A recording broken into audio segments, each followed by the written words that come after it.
You know, it always helps if I start my show with my microphone, in front of me and turned on. Just saying, what's up, internet? I appear to be Kyle. See, Kyle.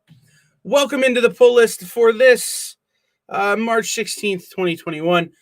This is the show where we talk about books that are coming out this week through the lens of what's on my pull list, with the intent of telling you what I think should be on your pull list. We're going to talk about things that are out already. We're going to talk about things that are coming out. We're going to talk about things that are getting ordered this week by your local comic shop that you should tell them you want well in advance of it coming out so that they can get it for you. See how that works? So we're going to start off because we have a special guest today. He'll be here in a few minutes, but we're going to start off right at the top with books. We're going to go really fast. This is Ultra Mega number one from James Herron and Dave Stewart from Image Comics. This is the story of a kind of post-apocalyptic world that's at the end of a cosmic plague that has sort of transformed everyday people into violent, monstrous kaiju. So this is, hey, you want to be Godzilla? This is how this works. Only the Ultra Mega, 3 individuals imbued with incredible powers, hold the line against the madness. So there are 3 people who could stop the whole giant human Godzilla things. And this comes to you from Skybound. It's James Herron, who wrote Bumble and BPRD, and Eisner Award-winning colorist Dave Stewart. They're the ones who are responsible for this story. But the reality of this is that if you had humans who were kaiju battling superpowered other humans, the chaos would reign, right? It would be a strong, how do I put this? A strong force of destruction.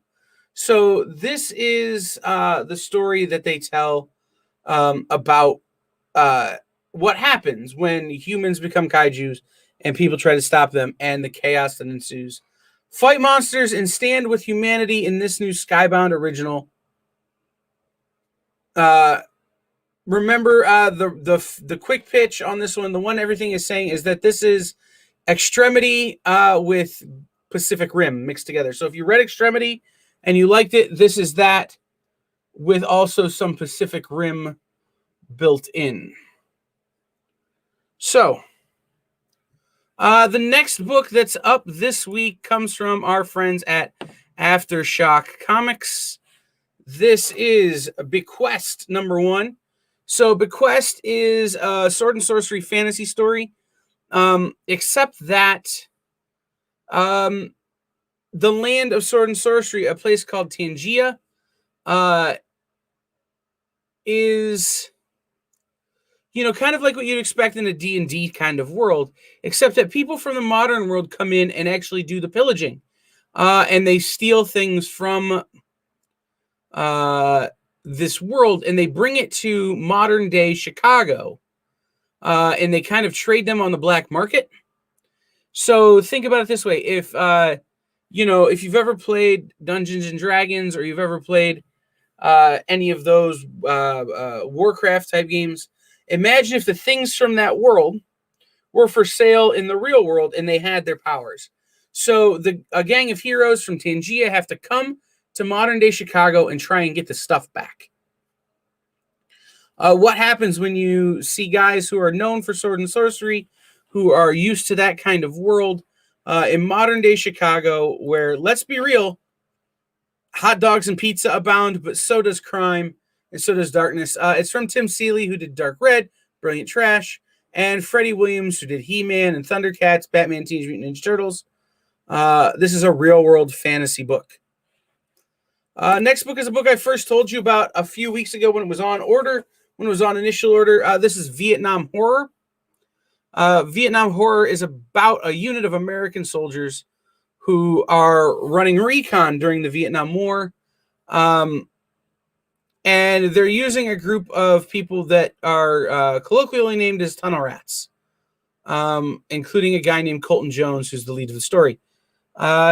So what they find is that strange movements and unusual songs have been coming from a nearby mountain.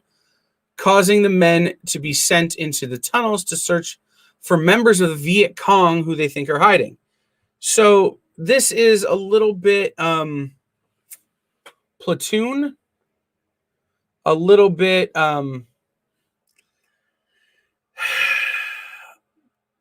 Apocalypse Now. Kind of a good feeling, but so they're looking for these people in hiding. However, inside the mountain, they find something that they could have never prepared for.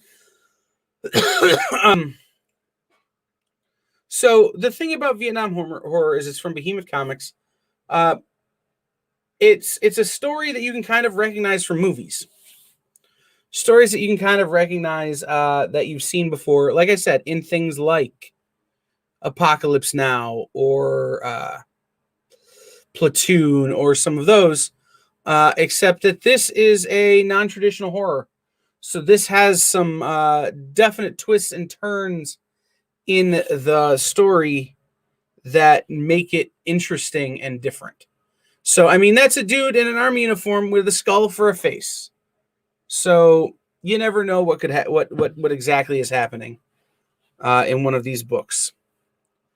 All right. Now, again, guys, I'm going pretty fast, only because I've got a special guest coming up here in a couple of minutes, and I want to make sure to give him plenty of time. So we're going to go quick, and if there's time later or in the second part of my show tonight, after a minute to skim it, I will recover some of this ground. This is Midnight Western Theater #1. Midnight Western Theater #1. If you didn't see it yesterday, Miss Jen interviewed Lewis Southard, who wrote this book. This is from Scout. Midnight Western Theater is goth cowboys. So it's cowboys who like The Cure, I guess.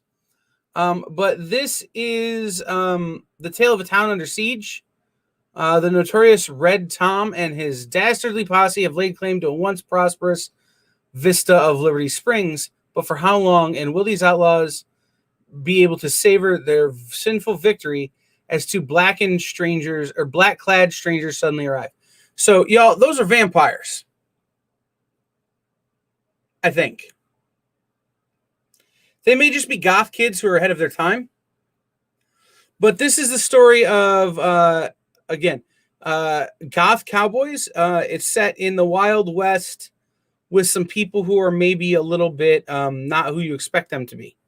So the story here again, these are people. You have a city, in a place that's not maybe where it wants to be, and a couple of strangers come to town and seemingly save them.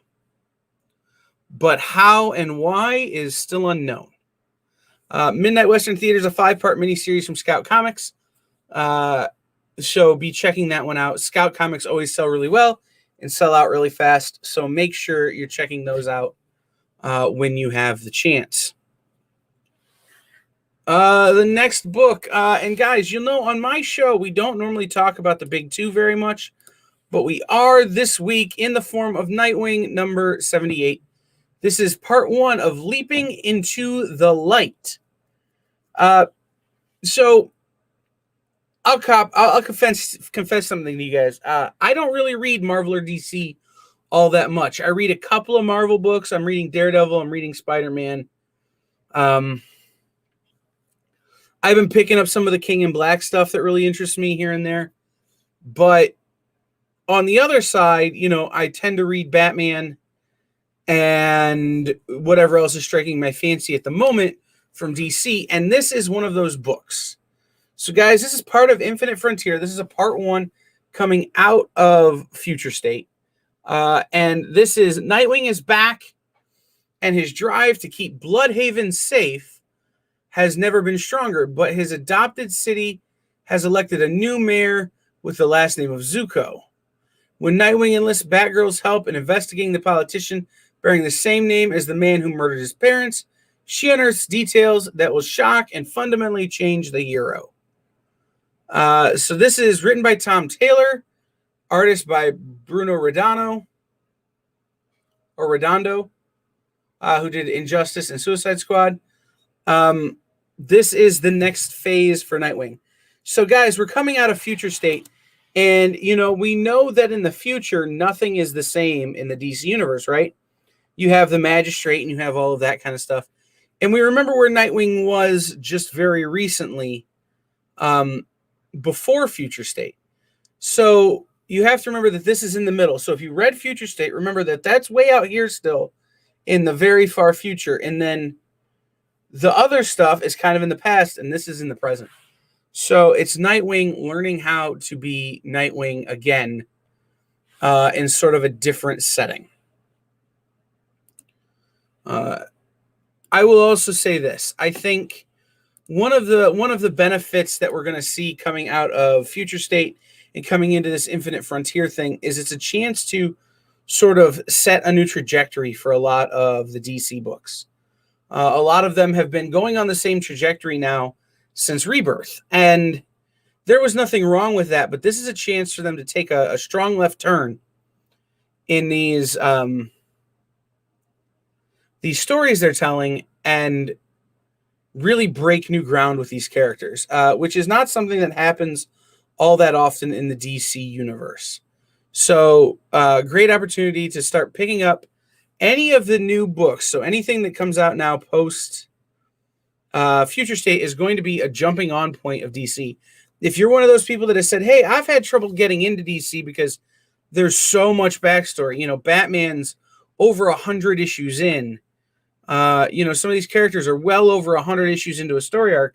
This is a great place to jump in because they gave you a hard reset at the end of Future State. And now you've got this Infinite Frontier, and this is a good place to jump in. Another book that's got me very interested in things from DC is this book. This is Superman Red and Blue. This is the Superman answer to Batman Black and White. So you're looking at, Batman's primary colors is black, right? Black and gray. So you go with black and white, and it kind of strips back the story to such a way that it really lets the art and the writing speak for itself, and the color being gone provides a sparseness and a contrast. This new series presents a fresh new vision for Batman in his two signature colors of red and blue. Around the world, everyone knows that when they see red and blue streak in the sky, it's not a bird, it's not a plane. It's also not anybody other than Superman, unless it's Supergirl or one of the other Supermen. But in this case, it's regular old Superman. Underwear on the outside, Superman. So you have a bunch of people. This is an anthology book. So you have a bunch of people who worked on it, including John Ridley, Clayton Henry, Brandon Easton, Steve Lieber. You see who else is in this book. Wes Craig, Marguerite Bennett, Dan Waters. Dan Waters is in this book as well. So you've got people who wrote things like Deadly Class and Mr. Miracle, the Future State stuff, which is Brandon Easton, who, by the way, that's an ongoing now. So be watching out for Brandon Easton's Mr. Miracle. You had Marguerite Bennett, who did Future State Kara Zor-El Superwoman. You had Dan Waters and Danny, who did Coffin Bound. And they all tell a different story about Superman, but they tell it in this really kind of sparse way that is connected directly to these colors and the importance of these colors in the Superman lore. So there's that. Just to give myself a second to catch my breath, I want to remind you guys that this show is, as always, brought to you by Comic Shop Locator. Head over to comicshoplocator.com and put in your zip code, and it will tell you where comic shops are near you. Or if you're traveling, I'm traveling this weekend, and I can go in and click on Comic Shop Locator, put in the zip code of where I'm traveling to, and it will tell me where comic shops are. You can also head over to bit.ly/comic locator. It's scrolling there at the bottom. It'll take you to the same place. Always support your local comic shop. by picking up your pull list, picking up any pre-orders, going in. If you don't have a pull list or pre-orders, going in and picking up the books that are of interest to you from local comic shops rather than trying to find them online or someplace else. So that always helps local comic shops if you do that. And we like to support local comic shops here. I myself was a retailer. Jen, Jesse, everybody here has worked in comic book retail at some point. I mean, even Nick, who is known primarily as a publisher, started off his comic book career at Fat Jack's Comic Crypt. Everybody has worked and been in retail and cares about local comic book shops. So make sure you're taking care of those people. Now, let's switch over to this book. This is Marvel number 6. Marvel number 6. This is the Alex Ross Marvel books that have been coming out. They're gorgeous art galleries of books. The stories have been good in them, but it's really about the art. They bring in incredible art or artists on all of these books. So this one, you have a Doctor Strange story that's illustrated by Alex Ross and Mitch O'Connell. You have a Nick Fury story that's done by Greg Smallwood. And the Silver Surfer returns to Earth thanks to Lee Bermejo. So remember, guys, this is like going to the comic book art museum. You've got top-level artists creating these books, and it's all about the art. And every page is absolutely beautiful, top to bottom on these books. The next book I have for this week that's on my pull list is Abbott 1973 number 3. Guys, if I haven't been telling you about, I've been telling you about Abbott every time an Abbott book comes out. And if you haven't been paying attention, I'm sorry. You're missing out. Abbott Volume 1, in case you don't know, because you missed Abbott Volume 1. They're from Boom Studios, so you should still be able to get them. But Abbott Volume 1 takes place in Detroit, just following the race riots in the late 60s and early 70s. And this is the story of Elena Abbott, who is a reporter at a newspaper. She is covering a story about some grisly murders that take place.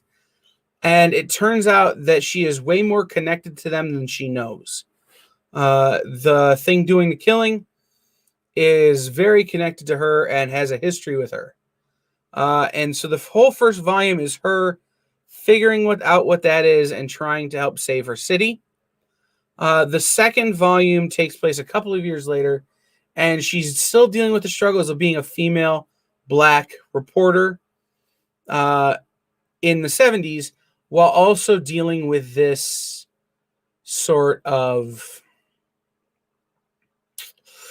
mysterious force that keeps killing people.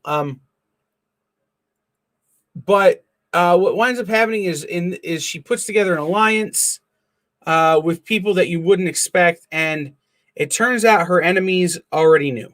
Like, they were way ahead of her on this. So she finds herself backed up against the wall. So Abbott 1973 number 3 picks up where that left off. She's kind of stuck in a corner, and what does Elena Abbott do? It's written by Saladin Ahmed. Really, really good book from Boom Studios. This is the third issue of the second volume. Head into your local comic shop and see if they can get you volume 1, and they get you 1, 2, and 3 of this second part of Abbott 1973. The next book, and this may be the last book on my pull list for this week, is, of course, Paranormal Hitman number 2. I've been telling you about Paranormal Hitman since I first heard about it. This is the elevator pitch for this one is it's The Sopranos meets the Ghostbusters. Paranormal Hitman, also from Behemoth Comics. Sopranos meets the Ghostbusters. In this issue, the ghosts are running loose in Philadelphia.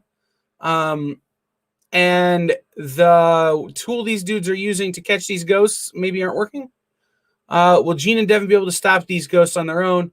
And who is the mystery woman Alfonso Carboni has called in to help catch these two. You remember the mob boss that these guys worked for was not a fan of them freelancing. He's not a big fan of them becoming the Ghostbusters. So you got to check that one out.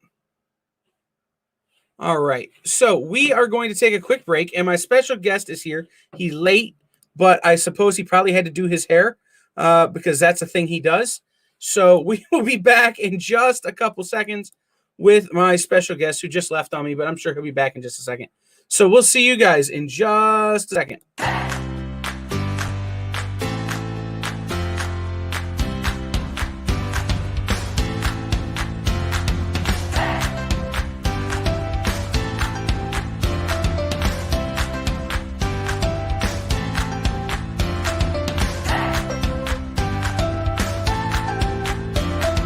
There's something for every imagination at your local comic shop. Visit comicshoplocator.com to find a store near you.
What's up, the internet? Welcome back into the pull list. I am still appearing to be Kyle.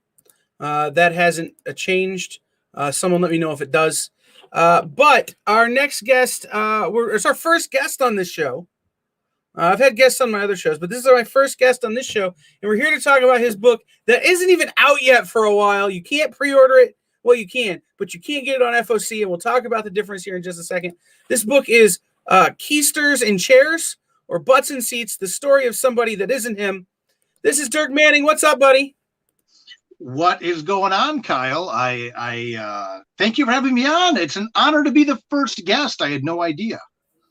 Yeah, I didn't know I was going to do guests on this show until, I decided to have Dirk on, and he's going to be back on later in the month with a special guest on this show as well, talking about this same book. So tell us about Butts in Seats. Oh, my goodness. Wow, man. Well, is that too much of a loaded question? I'm very big on the notion of not breaking kayfabe, a lot of times in pictures, you don't see my face and things like that. Speaking of not seeing faces, I don't see your face either. Oh, there you are. Okay. I could not see you. Now I can. You were a black void a moment ago. Which is fine. I too. Which is what I prefer to be. If we're being real honest. Well, you're preaching to the choir. People always see me, and and then they see this, or whatever. But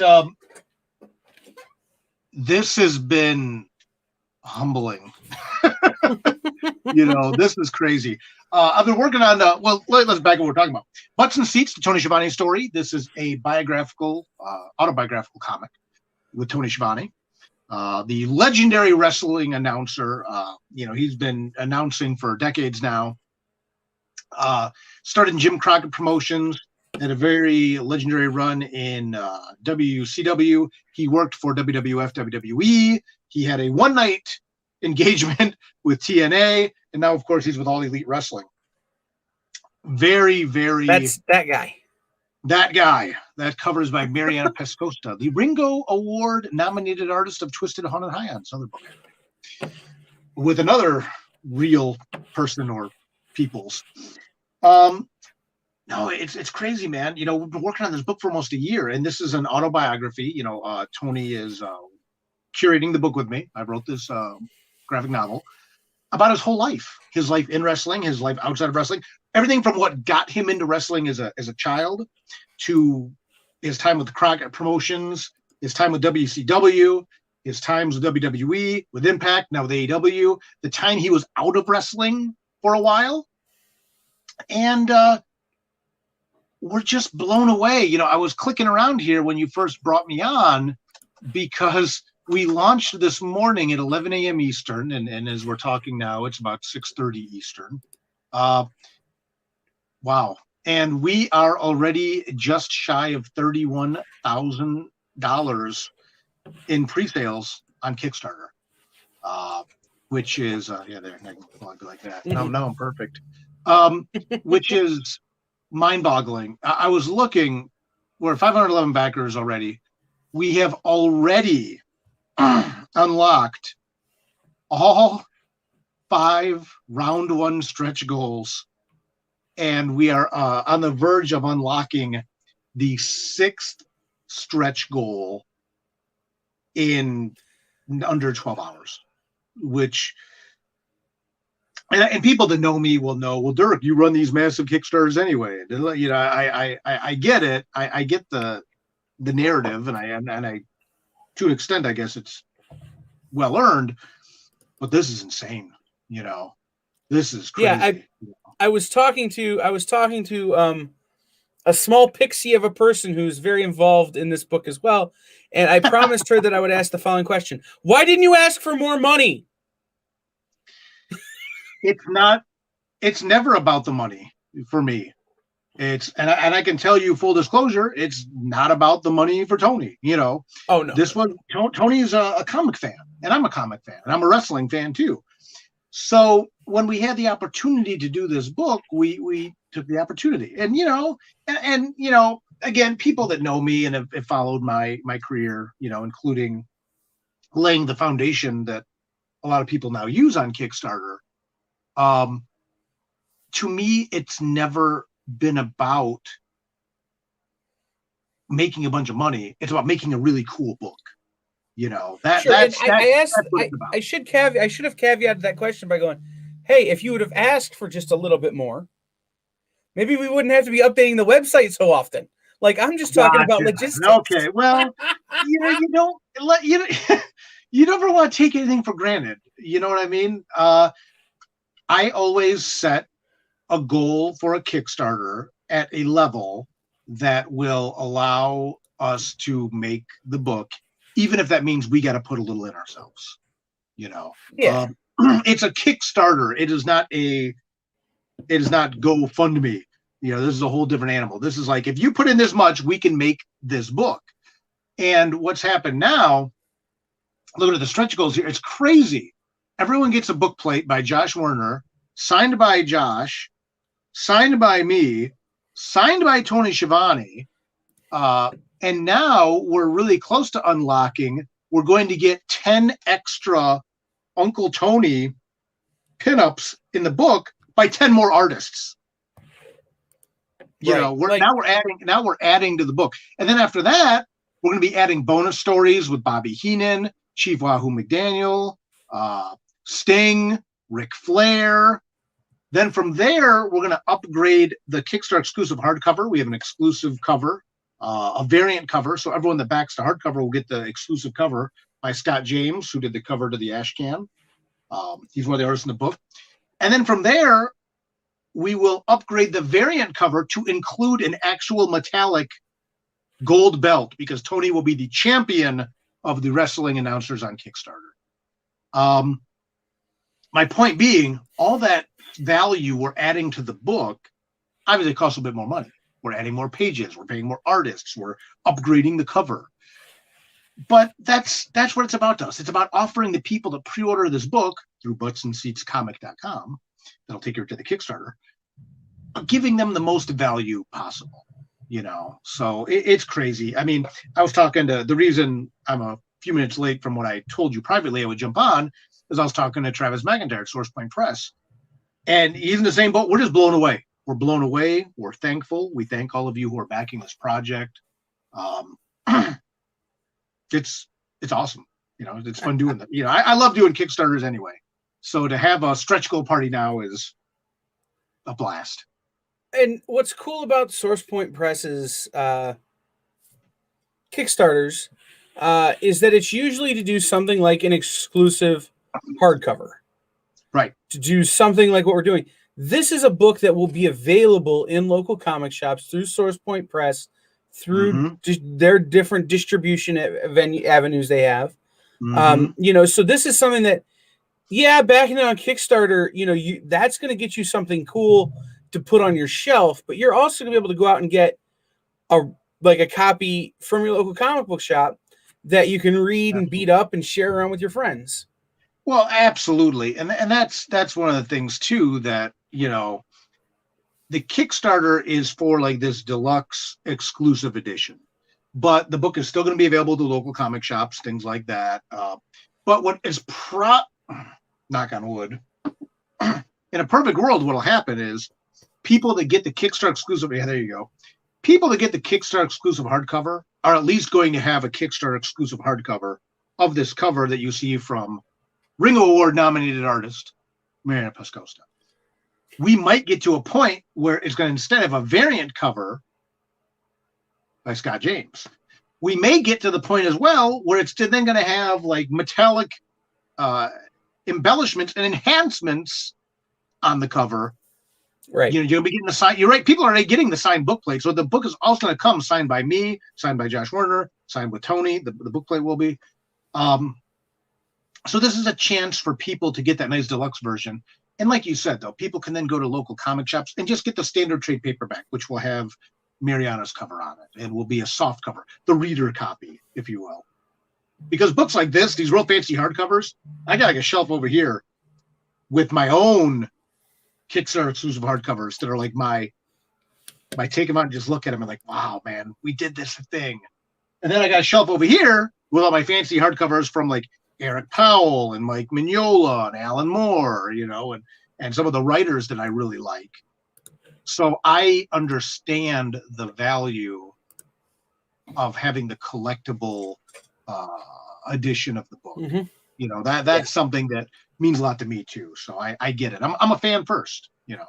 Oh, absolutely. So, you know, I want to talk to you about this, but there's something there's something else not related to this that I wanted to talk to you about. And it's just, we're only going to talk about it for a second. What do you think of the fact that 9 Inch Nails are nominated for 2 Oscars? Dirk is a music fan, and he's written in 2 9 Inch Nails themed anthologies. And so I wanted to ask you, Trent and Atticus have been nominated for 2 Oscars for scoring movies. Well, and again, you know, 9 Inch Nails being a Cleveland, Trent Reznor being a Cleveland guy, you know, and hanging out at the clubs and, you know, in Toledo, Ohio and stuff like that after the shows, you know, back in the day, it's crazy. And yeah, and like the 9 Inch Nails, the one 9 Inch Nails anthology I did a story in goes for $1,000 online because it's on a print. Can't get the hardcover. Just saying, friends, that you can get this hardcover for like $45. You know, always doing the job. You're always doing the job. It out there. Well, yeah, you know, I'm always working. You know, you know, that's what I do. But no, it's crazy because, again, like, you know, I'm a big music fan. My origins in writing, even though I knew I wanted to write comics, I did music journalism, and I know you've worked in music as well. But seeing 9 Inch Nails being the band that Headbangers Ball on MTV, there's an old reference for some of you, didn't know what to do with them, so they put them on the Frantic Fringe with this other weird band called Nirvana, to now Trent being nominated for Oscars. I mean, They're in it's the just Rock like, and Roll to Hall of me, Fame, and they've got Oscar nominations. Like, right. But to me, loop it into this, it's the same idea. It's like the geeks have inherited the earth. Just like, right. all the movies, right? The top grossing movies right now are comic book movies. People are figuring it out that, the geeks, we've inherited the earth, man. People are catching on to the stuff we've known about how cool the stuff is. And this is how I'm going to bring it all back around, because, I'm not new. But it's, you wrote in those anthologies about Nine Inch Nails. You have a book with Twisted, who is a real life musical group, in Haunted Highons. Mm-hmm. And now you're writing Tony Schiavone's, autobiography, graphic novel story of his life. Mm-hmm. Compared to the other things you've written, like Mystery and Nightmare World, which are pure fiction, what's it like taking someone's life? And Tony's is least fictional of the three, but taking somebody's actual life and likeness and telling a story with it. Well, too, and let's not forget the Harp Twins are in there as well. I did a comic with them. Oh, I forgot the Harp Twins. Who their campaign is ending right now for their new CD, which is like over $50,000. For over us, they're incredible. They're another group, and I'm not taking any credit at all for their fan base and their talent, but like I did with Twisted, and like I did with Tony Schiavone, and like I did with the Harp Twins. I said, look, taking this to Kickstarter will allow you to offer your supporters, your fandom, something really cool. And now they took their new CD to Kickstarter and done $50,000, which is incredible. Camille and Kennerly are phenomenal people. I'm super excited for them. So, but to answer your question, working with Twisted and Nine Inch Nails and Harp Twins, it's all different degrees. The Nine Inch Nails anthologies were inspired by the music of Nine Inch Nails. Those are pretty much, I can pull out of my head, do what I want. The Harp Twins and the Harp Twins they had an idea for a story. I fleshed it out, wrote the one-shot comic. Haunted Highons, they really like comic books and things like that. And we kind of crafted the story a little bit, but the more that series goes on, volume 2 starts in August, launching at Astronomicon from Source Point Press and Magic Ninja Entertainment. The more that series goes on, the more they let me just kind of do what I do, and they kind of guide the ship. With Schiavone, with Butts and Seats, Tony Schiavone's story, like you said, this is his life. So really, what we did, the process here is, and I owe a lot of credit on this to Mike Dawkins, gimmick attorney Mike Dawkins. Mike's a great guy. Me, him, Dave Silva, editor Drina Joe, we would get on calls with Tony and just talk about his life. And what we did is we kind of went into it with a plan about breaking down his life. And Mike Dawkins helped with this a lot too initially. We kind of went back and forth. And we broke down his life into like 10 segments, right? And so then what I did is I would drill deep on him in questions and things like that about these different parts of his life. And Tony is a podcaster, an announcer. He's a natural storyteller. But it's funny because, and I'm sure we'll talk about this when we talk on the air with him, but he'll remember some things. That's an announcement we're making just now. That was the first time anybody's actually said it. Tony Schiavone will be here March 30th. I hadn't told him that yet. Sorry. Spoiler. Sorry. Well, might as well make the announcement. Yeah. You heard it here first. You heard it here first, friends. So yeah, sorry. I'm having a heck of a day. Don't tell me. No, but out no, but we'll yeah. But yeah, so we'll talk about it with Tony. But I'm sure we'll rib him a little bit. But he'll remember something such minutia. But then I would ask another question, and he'd be like, "I don't know," or he'll make up some like convoluted answer, which then punchlines with, "I have no idea." But it's like, okay, you remembered the color of the blouse this woman was wearing, or the shirt this guy is wearing, or whatever it would be, but then you don't remember what city you were in. But we broke it up, 10 chapters, and then what I did was, as we got to know the stories, I assigned or got to pick 10 different artists, one to work on each chapter of the book with Tony that best represented that stage of his life. So it's been really cool. I write it, give it to Tony, and a lot of it's in his words, and we kind of, polish it up. But it's just been a phenomenal experience. Tony's a great guy. Doesn't buy into all the hype and all the pomp and circumstance of this life amongst giants, if you will. Great dude, great guy. Really, really rewarding experience. And I was a little nervous about it at first too, telling someone's life story. But it's been cool, man. Especially somebody whose life story is stranger than fiction. Like nothing you've written, nothing in Mr. Ree is any more strange than what actually has happened to Tony Schiavone. Like, yeah. Well, and the characters are just as out there. Right. Well, and like Tales of Mr. Ree Volume 5 will be the book coming out after Butts and Seats to Campaign Wraps and the Books ship. We're doing the omnibus of 1 through 4 alongside Volume 5. We're doing a double header. And Volume 5 of Tales of Mr. Ree is called Rockstar Paranoia, which is Mr. Ree. The short version is Mr. Ree versus a real life satanic heavy metal band. But you're right. Even in writing a book about larger than life characters, I couldn't write about the stuff in my fictional book that's happened in Tony's real life, because in the fictional book, people would say it was too unrealistic. Right. But it happened to Tony, and that's his life. So I always think about the stories that you hear guys tell about, like Meng, some of those guys with WWE, going into bars and like literally almost killing people, and you go that's fiction, right? That's not real. No, it really happened. And Tony had literal ringside seats for so much of this, for all of the Monday Night Wars, for all of the, he has been connected to every monumental change the professional wrestling industry has had in the last 30 years. Well, that's exactly it, brother. That's exactly it. And he's been there and he's seen it.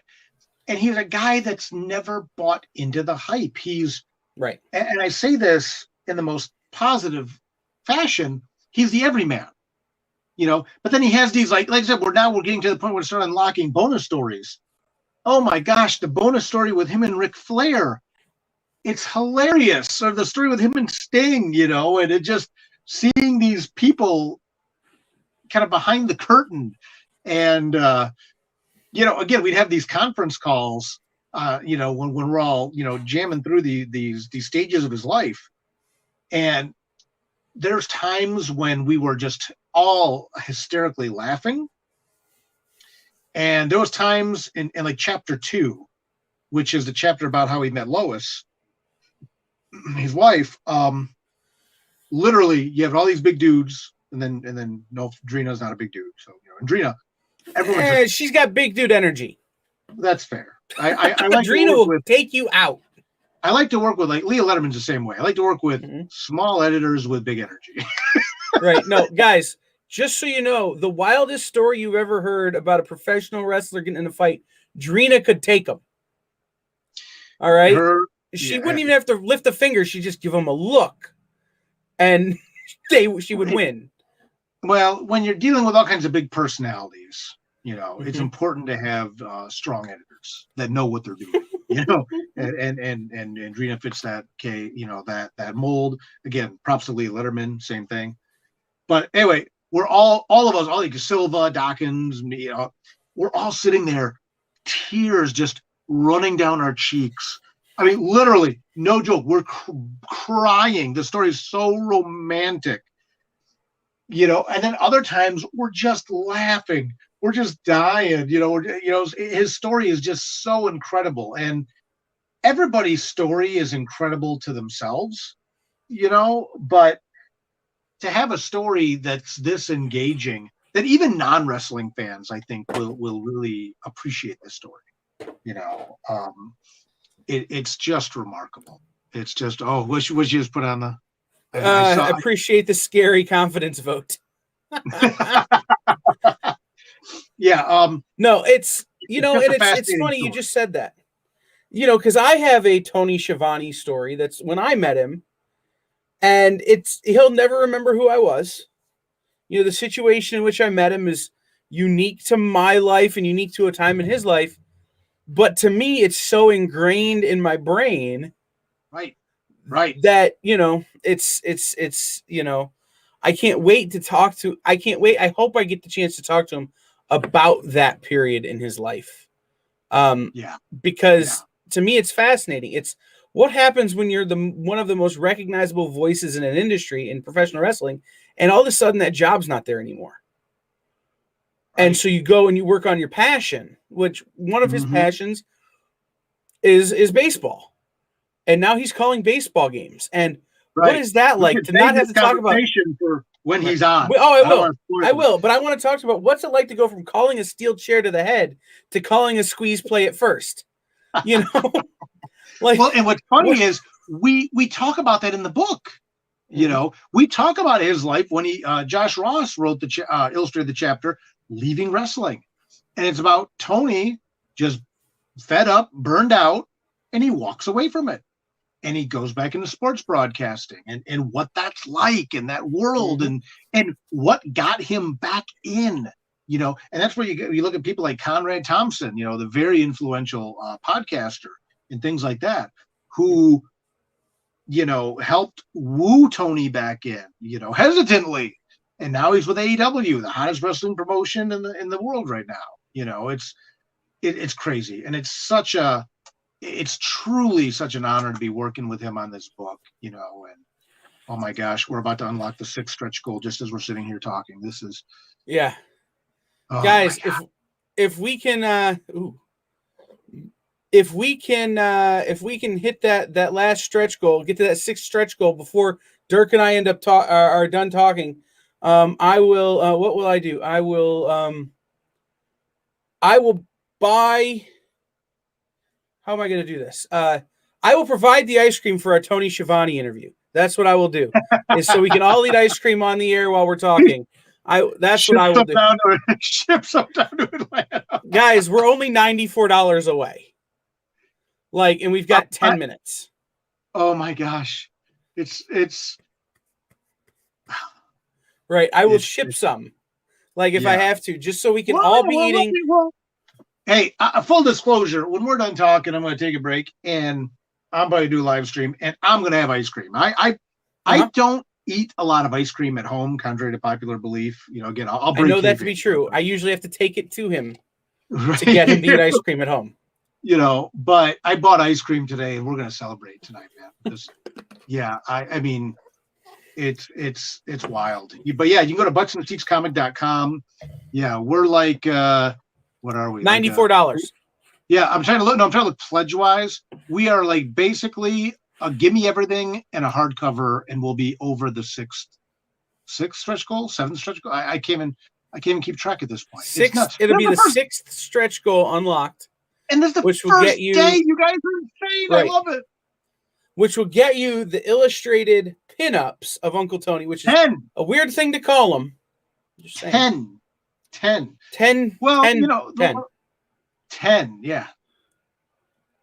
Yeah, and it's going to be 10 different artists doing 10 different pinups. And some of the artists that we have lined up for these pinups, it's pretty remarkable. Again, I've been very fortunate. I've got to hand pick everyone involved with the book and things like that. But we'll harass Travis and get that done. We're over. Jen. We are over. All right, I got to figure out how to ship ice cream. I will do it though. I think we're over. I think I saw a glimpse. Again, we're 30. Yeah, we're over by $1. Someone listening, thank you, whoever did that. I wish I could see all the comments and stuff right now. I apologize. I cannot. Wait, maybe I can. Hold on. No, here's a comment. Hi, Val and Tina there. Look at all these party people. But Ship wants to know what's already been unlocked. Ship, you get a book plate designed by Josh Ross. Not Josh Ross. Josh Warner.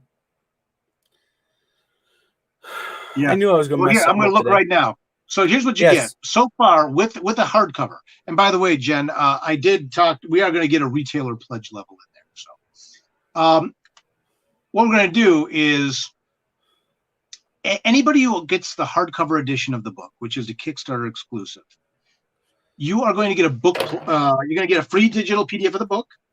So you'll have a virtual copy for your e-reader, read however you'd like. You will get a book plate, Kickstarter exclusive book plate, signed by me, signed by artist Josh Werner, signed by Tony Schiavone himself.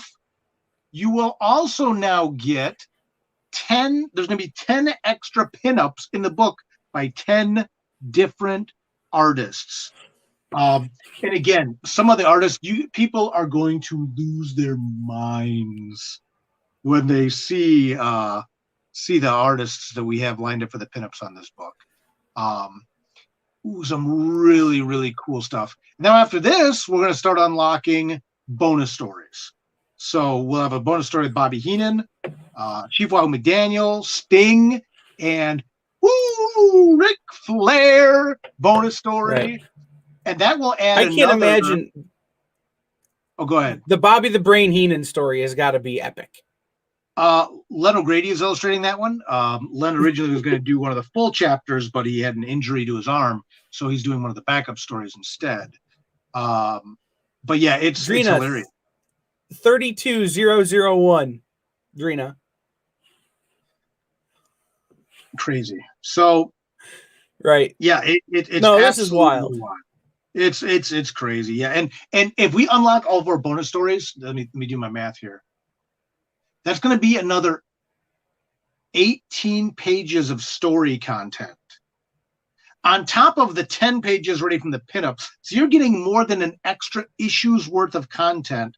The chapters alone are 100 pages of content.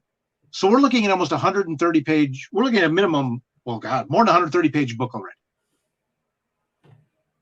So thank you, everybody that's doing this. It keeps getting bigger.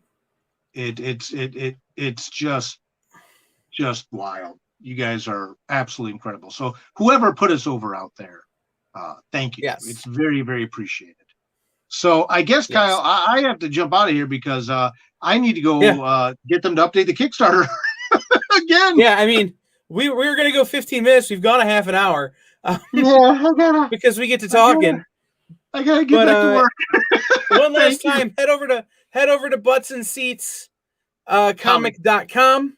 Yep. And back the Kickstarter, do the things. Yes, absolutely. You know, and we're gonna put I got permission. We're gonna put a retailer pledge level in there.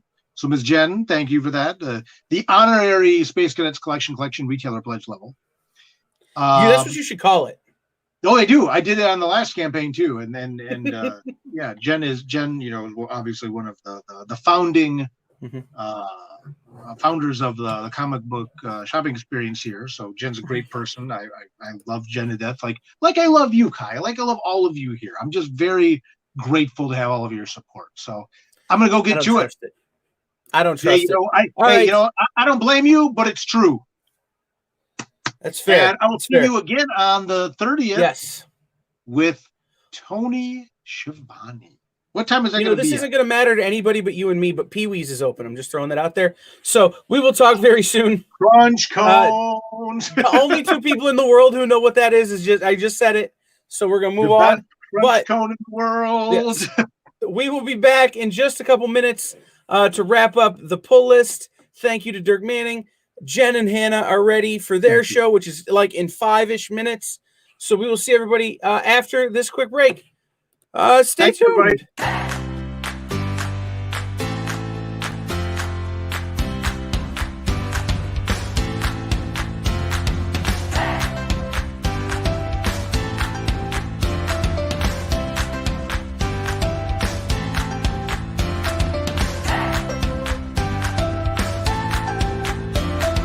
There's something for every imagination at your local comic shop.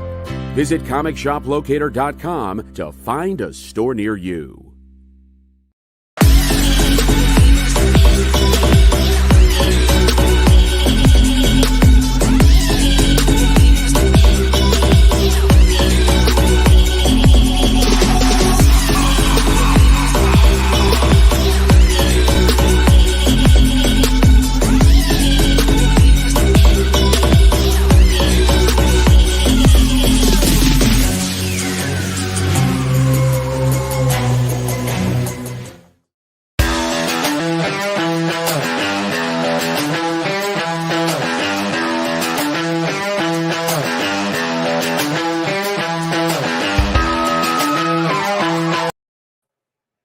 What's up, everybody? I really do have to fix that opener. But this is the last segment. I've got like 3 minutes, so we're going to go really, really fast. These are the books you need to be telling your comic book store right now that you want to order because they're on FOC this coming Monday. It's your store's last chance to order them. So first book's up, Spider-Man Spider Shadow. What if Peter Parker became Venom? We'll talk about that if we have some time after, but it's Chip Zdarsky who, Chip Zdarsky. Proctor Valley Road, number 2. More Grant Morrison, Proctor Valley Road. That book is on FOC this week. You need to be checking out that one. Where's it at? Maniac of New York, number 3. Again, you missed the first 2 issues. You got to get in on the third one. Maniac of New York, number 3. I have to slow down because I'm going faster than I can actually click. This is The Many Deaths of Layla Starr. This is for fans of Wicked and Divine. Written by Ram V. Drawn by Philippe Andrade, who did Captain Marvel. This is from Image. Check that one out. Tell them you need to order it. The next one is You Promised Me Darkness. This is Damian Connolly's You Promised Me Darkness from Behemoth Comics. Guys, this is about a comet and what happens with a comet. Whenever there's a comet in comics, weird things are going to happen. If you're a fan of the classics, I'm not even going to bother to put it up. I'm just going to do it. Jules Verne's The Lighthouse. It's the comic book version of the classic from Jules Verne. Jules Verne's The Lighthouse. From Aftershock Comics, Phantom on the Scan, number 1. And maybe the hardest book to get and one of the more anticipated books from Black Mask Comics, the follow-up to their hit book, Black, White. So we'll talk more about those after a minute to skim it, if there's time. If not, we'll get to them when they come out, I promise you. So I'm going to take a break. Thank you to Dirk Manning. Thank you to everybody who's watched. Minute to Skim It is up next here on the Comic Book Shopping Experience.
It's only half a hand. Yeah. Welcome to the experience. This is a minute to skim it. It is our review show that is completely spoiler free. We don't like to spoil things for people. That's yucky. Who would do that? Something crazy happened today. We actually finished our reading quicker than ever before. And I think it's because it's spring break and I didn't have to go pick up my son. So I got to start reading early. Yes. I mean, even despite the fact that some of the books we read are like, prestige format or all those cool books. Hey, Randolph, how you doing? It's Rudolph. I need to get my glasses checked. I'm like seriously a whole year past when I should have them actually Me too. fixed. So. Me too. These are prescription from 2019. I'm mostly blind. Mostly blind at this point. All right, we're going to start reviewing the books. This is a completely interactive show, by the way. So totally just like Rudolph, just totally chat with us. You can ask questions about the books we're reading. The only caveat is we're not going to tell you things that might ruin things for other people who are going to read. This is from Black Caravan, which is a really wonderful imprint, a little darker books from Scout Comics. This one is the Electric Black. This is, Electric Black Presents, not to be confused with the first series. Number 3, the first series for sure has been announced as being in development. So, as it should be. Yes. So think about Electric Black as you don't need to know anything to jump into the series. Kind of think of a mixture between kind of like Twilight Zone and Needful Things. I don't know if you Needful Things is a book by Stephen King in which there's a kind of like a call it an antique place where it has things that all come with attachments and It's exactly. There's more to them than Yes. first meets the eye. Like you really have to have them, but they come with some kind of catch. But in this one's like full on telling of tale. They all touch each other, but like I said, you don't need to have read anything before it. In this one, it has two tales. One is about two sisters that experience a horrific thing in their lives, and in which I can't tell you anything because all of it was spoilery. And then it has another story, which let me make sure. I read so much today. Yeah. Make sure what the second story is about, so I'm gonna like spell it up for you guys. But the first story is really spooky. Oh yeah. So the second one deals with secret society that started in Ireland, and that one is very graphic and has a lot of nudity and blood. So all of it is really cautionary tales, right? So it's all, here's this horrible thing that happened, and like you watch your back because you never know. Yeah. But they're really great. If you like horror, Even if all of the Electric Black you should get. even if you're not super into horror, like I'm not, I still loved it because I love the Twilight Zone. And a lot of them, they don't get too into the horror, or at least like the gory horror side it's of not it. like a jump scare horror. Yeah, it really it's is just a situational that is terrifying. Yeah. I need to read some of those because I've fallen behind because you've been reading them, but They're so good. they're so good. I'm gonna do. Oh man, so many. They're all so good. I'm gonna do my Radiant Black just because Electric Black and Radiant Black, you know. If you missed the first one, definitely go and try to find it. If you like Power Rangers, you've probably seen that the outfits are very much inspired by Power Rangers. It's seems like it's a little bit more plot-wise. It's not as close. But if you're a fan of any of like the more recent Archie, I think you would like this one too.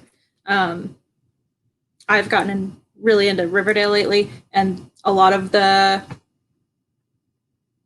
story kind of feels like it could take place, not that it would take place in the same universe, but like I could see it taking place in the same kind of universe. So, goodness, I cannot remember the main character's name.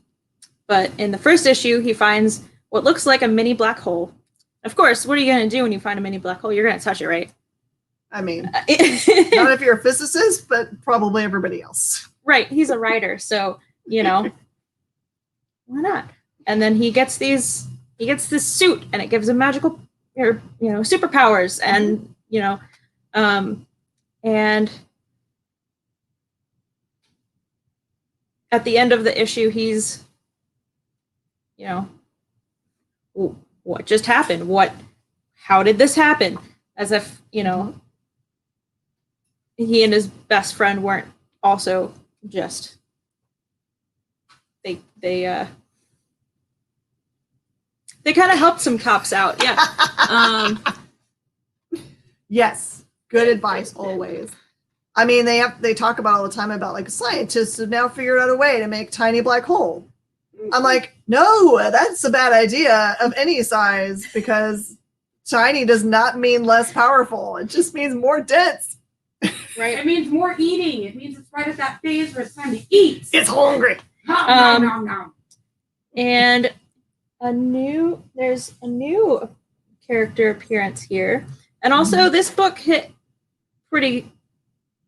It hits the feels a little bit as somebody who still lives at home, he's moved back in with his parents because he's a failed writer. Yeah. He's a failed writer.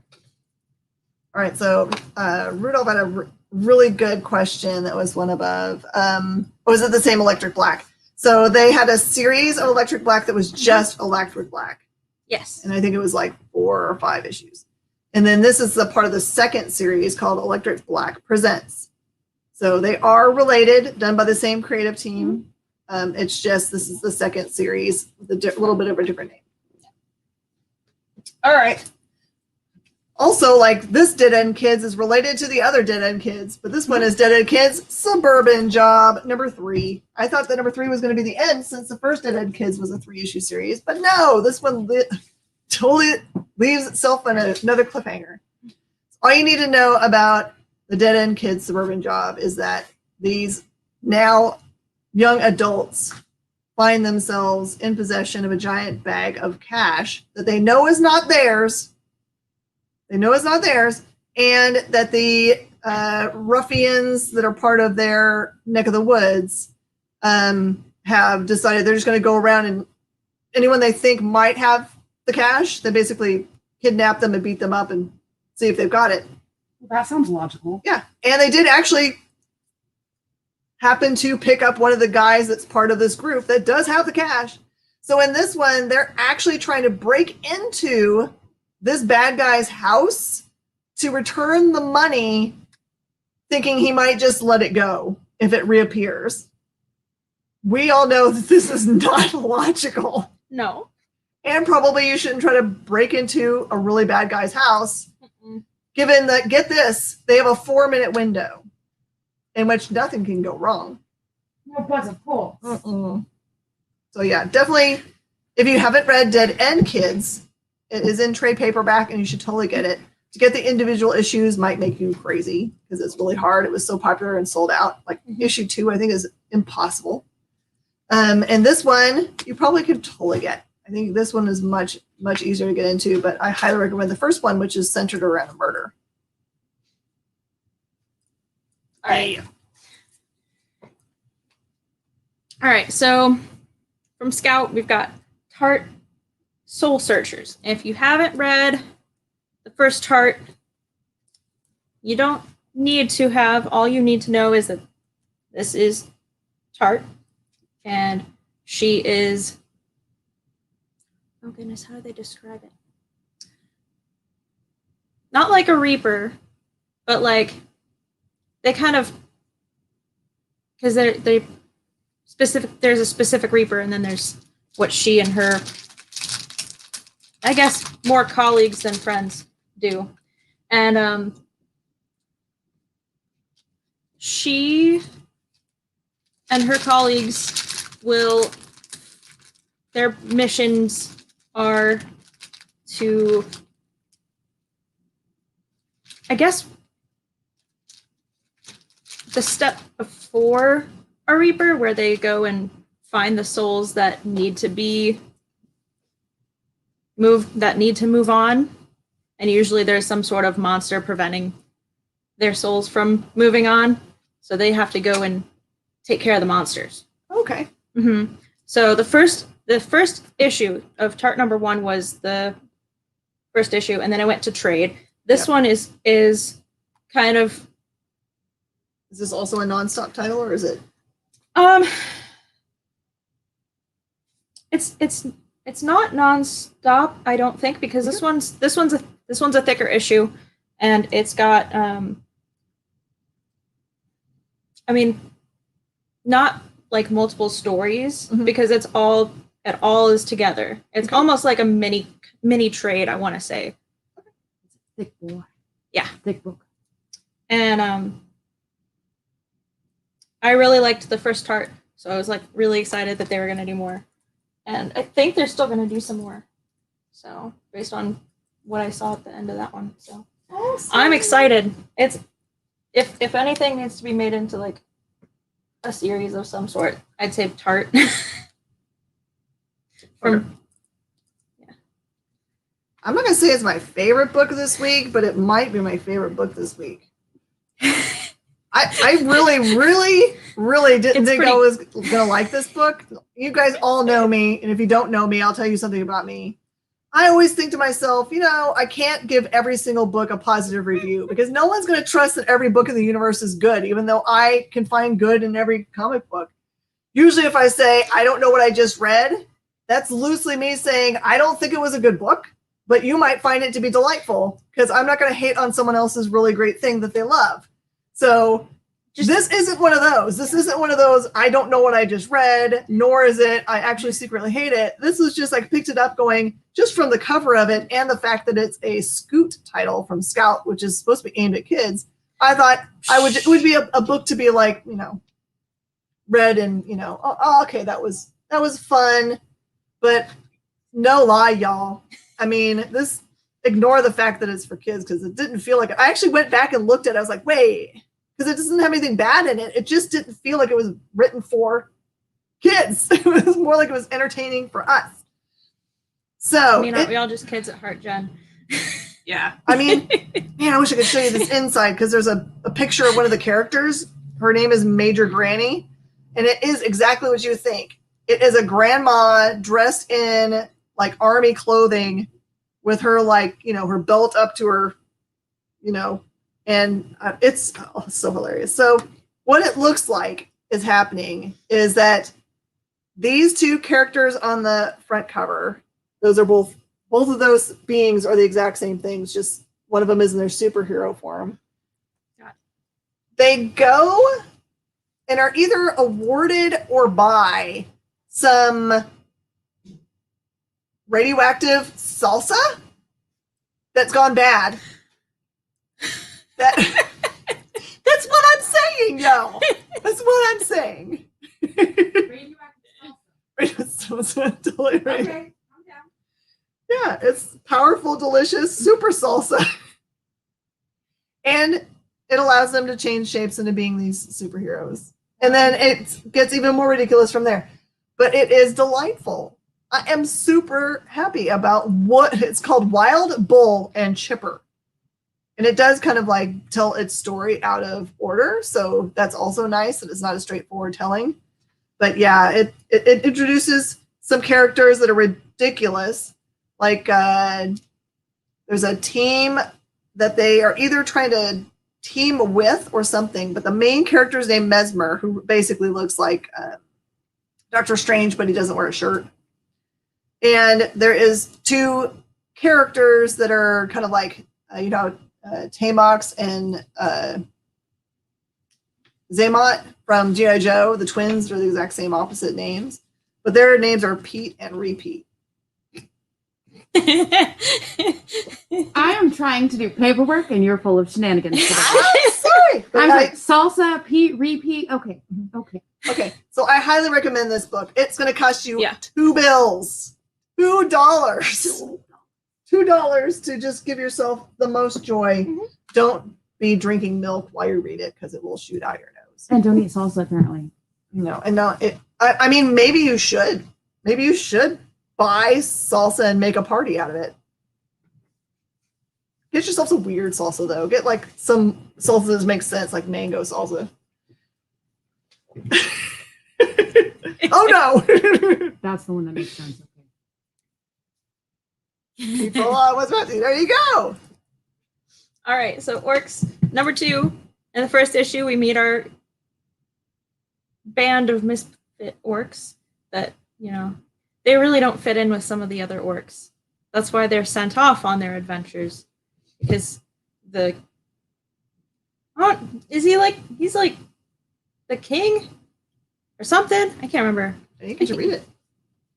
I thought you read the first one. You totally stole it from me. Did I? Hannah. I thought we both read it. I love this side of you. No, you totally read it with the squirrels. Oh yeah, the squirrels! Totally forgot about the squirrels. Those attack squirrels were awesome. Yeah. Read this book. So yes, there's so in the first one, they're up against these attack squirrels. And in this issue, we see, because it was pretty much left on a cliffhanger as to whether or not they would beat the squirrels. And so now in this issue, you'll see whether or not they are able to beat a swarm of squirrels, I guess. Clan of attack squirrels. Yeah, pretty much. Adorable. I know. I can't even. Yeah, it's so great. But so I know. It broke Miss Jen, and I'm loving it. It's so great. It's so They're great. a menace to society. Yeah. Because by the way, they're talking about kids. Yeah. Well, I mean, are they wrong? When they're orcs, I definitely don't blame them.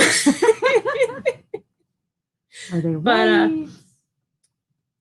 there's a lot that happens in this issue, and some of it I was like, this kind of goes a little bit deep.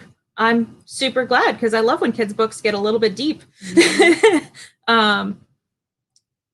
But yeah, it's definitely one of my favorite books from Kaboom right now.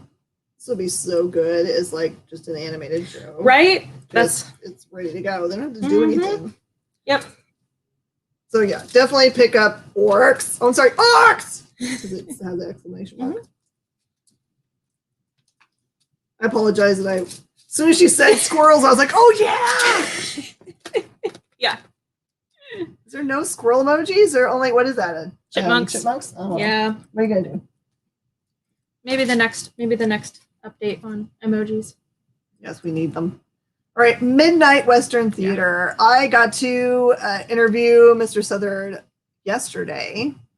Squirrel emojis, oh my god. You can find the interview on the experience on yesterday's run. It was about 6 o'clock hour. Midnight Western Theater is basically, if I wanted to explain it super simply, is a Western with goth leaning. So, yeah, it's not like it's never, ever, ever been done, but it hasn't been done very often. Probably something I did in high school. Yeah. So it's like says a straight up Western tale. Bad guys arrive in town, slaughter everybody like they do. And then the male and female show up to the bar, completely acting like they have no notice of the fact that there's been a slaughter going on in town. And then there's a twist in which those two characters, there's a reason why they don't act afraid of these, like Western gang members is essentially what they are. Kind of like if you ever watched Tombstone, they're like the cowboys. So this is a really, really great start. And I'm super happy for it. And there's really nothing else I can say because it's like anything more completely gives you all of it. So goth Tombstone Cowboys. Yep. I love it. Mm-hmm. That's all you had to say. Goth Tombstone Cowboys. Wrap it up. Oh. And that is by Scout Comics. Mm-hmm. All right. So a month ago when it snowed and we didn't get our books, Steambound #1 came out. So I was like, well, I wanted to read it. So I'm going to read 1 and 2. And this is Jaeger, and that's... Oh, thank you. It's just a little bit below backy. Oh, goodness. I want to say his name is like Scout or something like that. And then that's the little bear-looking thing behind him is Puck. So you meet them in the first issue, and they're young. They're like 12 or 13 or something, and of course, preteen boys get into trouble, but then they grow up. It's very, very fast. It's like, I guess it's kind of like more like a flashback at the beginning. Okay. But let me think, what can I actually say about? So in the first issue, you don't really see too much of Puck, but in the second issue, you see Puck. You can see him on the front cover. there's always going to be glare there. Mm-hmm. He got big. Oh, that big blob in the background is actually a being. Yeah. He's right here. And then,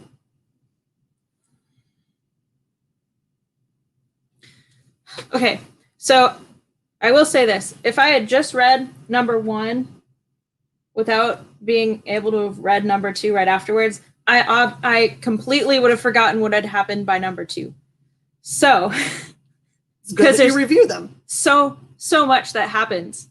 I love the concept. I love everything about it. Definitely don't miss. There's a couple paragraphs that explains a little bit about. I don't really want to say the name of the place, but like the place that it takes place in, because it's kind of spoilery if I say the name. Yeah, and then they're pretty much.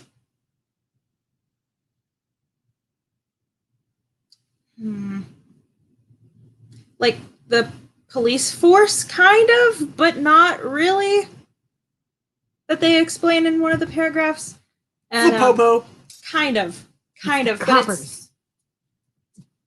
By the way, if I ever use the word popo, it is a not derogatory term. I train as a police officer, and I can call myself whatever I want. But there's a pretty big twist at the end of number 2 that Le twist. It is twisty. there's actually a twist in the middle of number 1 as well, and I was like, oh my goodness. So don't miss it. It's from Behemoth. Yep. So yeah, I've loved everything they've put out so far. So interesting. Behemoth kind of started out quiet, right? They just had a couple books that were really quiet things, and recently they've been putting out really amazing books that are like every time they come out, people are mentioning them as being one of their favorite books of the week. So start paying attention to those, and if you find one that you really love, make sure you add it to your pull list at your local comic shop, so you don't miss them, because it feels like a book that it's not, I don't believe, on FOC, and what that means is that your local comic shop only will get to see them to make orders, an initial order, which is that big order they make like 3 months out. And then if they go in, they make it a special order, they will see it again, but it won't be something they see in that 3-week out period at FOC, where people usually finalize their numbers to make sure they have enough for everybody. So they won't ever have like a second, like, hey, you know that book that's coming out in 3 weeks? You should add that now. And usually by that time it's too late, because a lot of their stuff is such a small print that it sells out. So think about that in terms of all the indie press that you're interested in. Just know it's hard for your local comic shop to really gauge interest in a book if no one adds it to the pull box. Then they assume that no one was interested in it at all. And you don't want to miss getting it on the rack. Yeah. If you at least tell them that you're interested in it, they'll know to order it up for you. All right. In some craziness today, Butts in Seats. This is a little ash can, which is the Tony Schiavone story. I've read this one. This actually has a chapter. I think it's like a little chapter 4 in there. That is really the story of his life as an announcer in the world of wrestling, and then other things that he did afterwards, announcing for sports and other things. A really amazing man, and this is, I think, the first time ever his story has been told. And they announced and launched the Kickstarter recently, as a matter of fact, today, and have already, like in 2.5 hours, they met all of their Kickstarter requirements. So now they're trying to open up really big, what do they call this? It's not rewards. I can write, like, whatever the next tiers are that they're opening up, super fancy stuff. that was an accidental Kyle. Hi, Kyle. So if you love wrestling, you should absolutely either support the Kickstarter or tell a local comic shop, because they've added they're going to add a retailer tier so you can get some. Stretch goal, thank you. Ask him if he felt me waving. No one can see you waving. You're way back there. Where can they feel it? Oh, can they feel me? Can you feel so that hard? Jenna is waving? That's what she wants to know. And I did want to say hi to Fractured Butthole, hello, and Justin. Howdy, howdy. I did see you. It's just I'm waving super hard at all of you. I promise. they're at some. Well, I don't know what the goal was, so it could have been that's either super impressive or ridiculous. Either way, that's a lot of good money. Mhm. So that book's definitely getting made, and I think they're adding more and more pages as those stretch goals are being added. So your turn. Unless I'm supposed to go, I don't know. I don't know how far off we were for books. You go one more. One more. Actually, yeah. All right, from Source Point Press, that makes some of my favorite books. This is a book called Spaced Out. So it's a giant spoofy book. So it's all spoofing books of years past. So it has Enemy ASS, which is supposed to be Enemy Ace, but this is a donkey. And then Prison Nerd. I don't think it's Prisonero. I think it's Prison Nerd. So it addresses Prisoner, which is an old, really awesome show out of the UK. And then instead of Sergeant Rock, it's Sergeant Croc. And they're all really funny. I love them. It's super creative the way that they work the old stories into something that's more funny. And they're obviously not for kids. Yeah. But I did find myself laughing out loud many times. It's true. I was there. Yep, spoofy book, very spoof. All right, and another one that came out. The first one came out a month ago. It Fell from the Sky, #1, and I also read #2. So this takes place like now, not really like now times, but like modern times, and I think it's like super small town where maybe in Texas, not 100% sure, but Sorry, you're not allowed to tell a tale that's in small town Texas without Johnny Cates. I think it's a rule. well then maybe it's in New Mexico. Okay. But it's about there's there's 4 boys.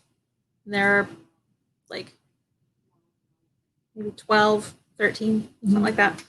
And they're super into space journeys, which is totally not supposed to be like Star Trek at all. No. But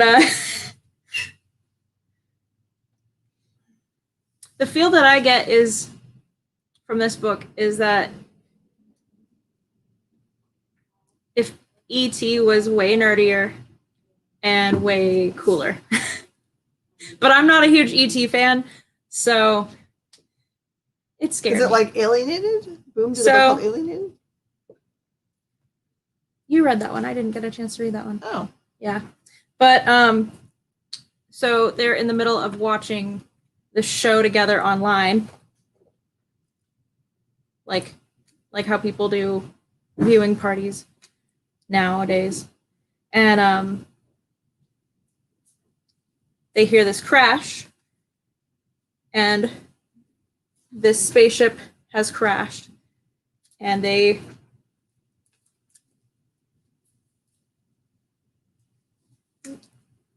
it's just adorable. You gotta put it way closer. I know. They cannot see. Look at. You're cute, yes?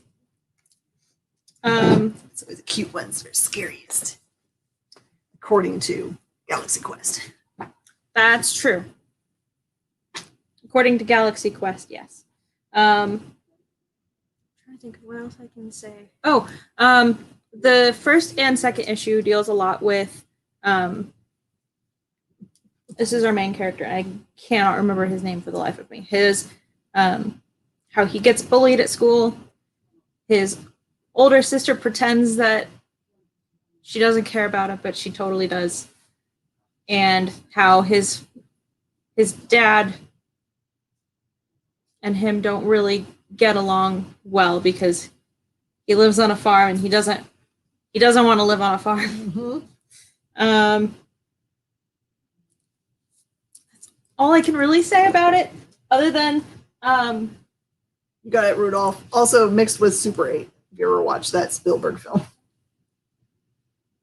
There's a lot of really good, like, kids finding aliens movies out there. there's so many, but it's different than all of the ones that I've seen before as well. Yeah, you're not gonna be reading this series thinking, I could have just turned on Galaxy Quest. No. It's its own thing for sure. There's a lot of like behind the scenes family drama. Oh yeah. That one and Radiant Black kind of hit really close to home for me. Yep. All right, this one is a book from Aftershock. This is Red Atlantis number 5. So that was kind of like, there you go. So this one, the series was actually created by ex-Russian spies who then like aren't Russian spies anymore and they kind of like, I don't know if they like defected or we just like stopped having like enough interesting stuff to steal. But they had this idea for this story, which is what you end up with. And then this one ends up being a lot of kind of like double fakes for who is on whose side. And it's not as straightforward as just like who is a spy. There's actually some like powers that are evident in the books. So it's kind of fun. To me, the fun of reading the story is knowing that the people that created it are actual spies. And so I just read the story with the idea that what about this did they pull from their real life experiences? So, and there's something that's obviously not because it's the more sci-fi aspects of the series. So you're not going to get bored with it. It's not straight up spy thriller. Oh. All right. So Batman Black and White, and now we've got Superman Red and Blue. So all of the stories that were in the Batman Black and White are in black and white. And this one, everything is in black, white, red, and blue. You gotta have black and white too. But 3 stories, 3 or 4. I think there's 3. And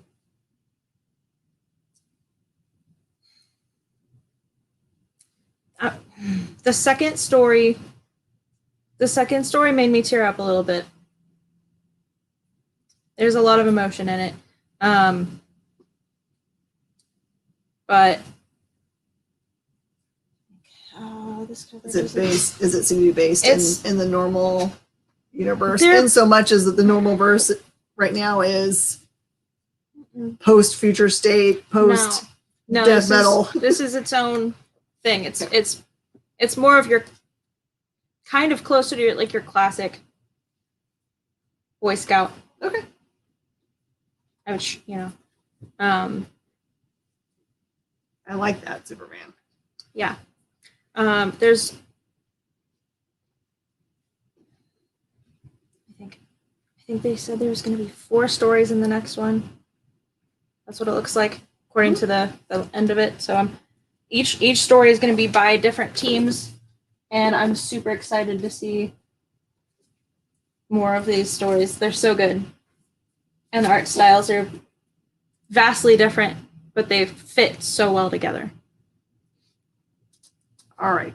So I'm not hating on you if you haven't gotten into this series yet, but I'm going to entice you to try to get you in because you should be reading it. From Scout Comics, this is Children of the Grave. This is number 3. So all you really need to know to get into the series at all is that there is a race that showed up on Earth, killed everybody except for breeding age women, and then hooked them up to machines to make them make more of humankind. So just so for the sole purpose of making it so they can come back and do that again. Yeah. So kind of like Predator. But the aliens aren't themselves super scary. right.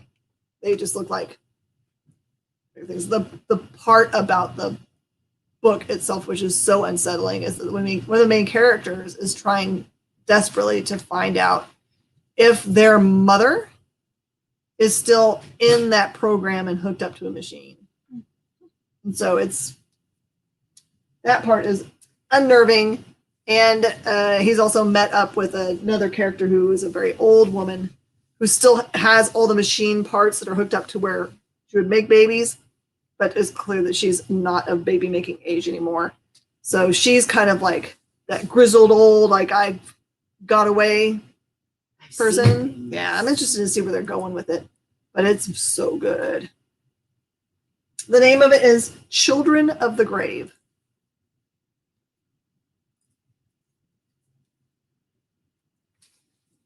Justice League Infinite Frontier, number 59. Trying to think of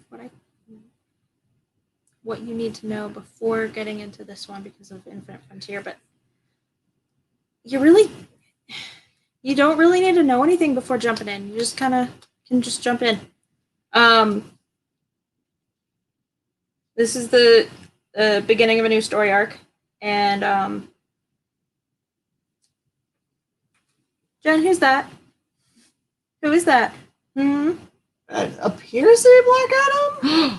Yes. Appears to be, but In the Justice League. Interesting. I don't have a beard. This doesn't work. I mean, who plucks their mustache anymore when they've got a mask all day? Right. I just do the end of my mask. I'm just like, And the second story has the Justice League Dark, which I love them. So definitely not a to be missed. So is this the stuff that has Rumby's things, the crossover where they've got this is the Rumby part where he's telling the tale? Yeah. So Yeah. Rumby actually, if you follow him on Twitter, you should Yes. if you aren't yet, because he says so many things. Mhm. But he basically said today that someone had sent him a message saying that they knew where he was going with his Justice League Dark story, and he was like, No, they you- do not. No. You don't know. No. They know nothing. Ah. The thing I know about Ron B's writing is you don't know No. what he's doing. I want to know where he's going, but But the fun is you get to read it, man. and that's why you Yeah. know you've got a good writer. Is you Yeah. you can't I can't.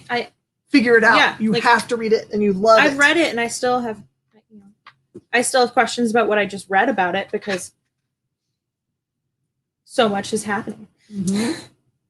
But yeah, and yeah, that's Naomi right on the front cover as well. So yes, Rudolph, Sarah Connor meets aliens, but with less, colonial marines. And Dirk Manning's in the house. What? Dirk, did you get your ice cream yet? Where is my ice cream? It is mint ice cream with no chocolate. Bring it to me. Dirk Manning is the co-writer, along with Tony, of Butts and Seats. So And the holder of ice cream. and holder of all ice creams, especially mint chocolate chip, I guess. No chocolate. No chocolate. Just straight mint. Mint ice cream. I desire it. I need it. All right, don't miss this one. This one is so crazy. This is Ultra Mega. And it just has to already be in development because they need to be working on the movie right now because I want to watch it. But just imagine a pretty straightforward kaiju versus it almost looks like a Jet Jaguar. I don't know if you can recognize that character name, but because that looks like Jet Jaguar a little bit. Someone's throwing trash. The cadets ice cream shipment. Excellent.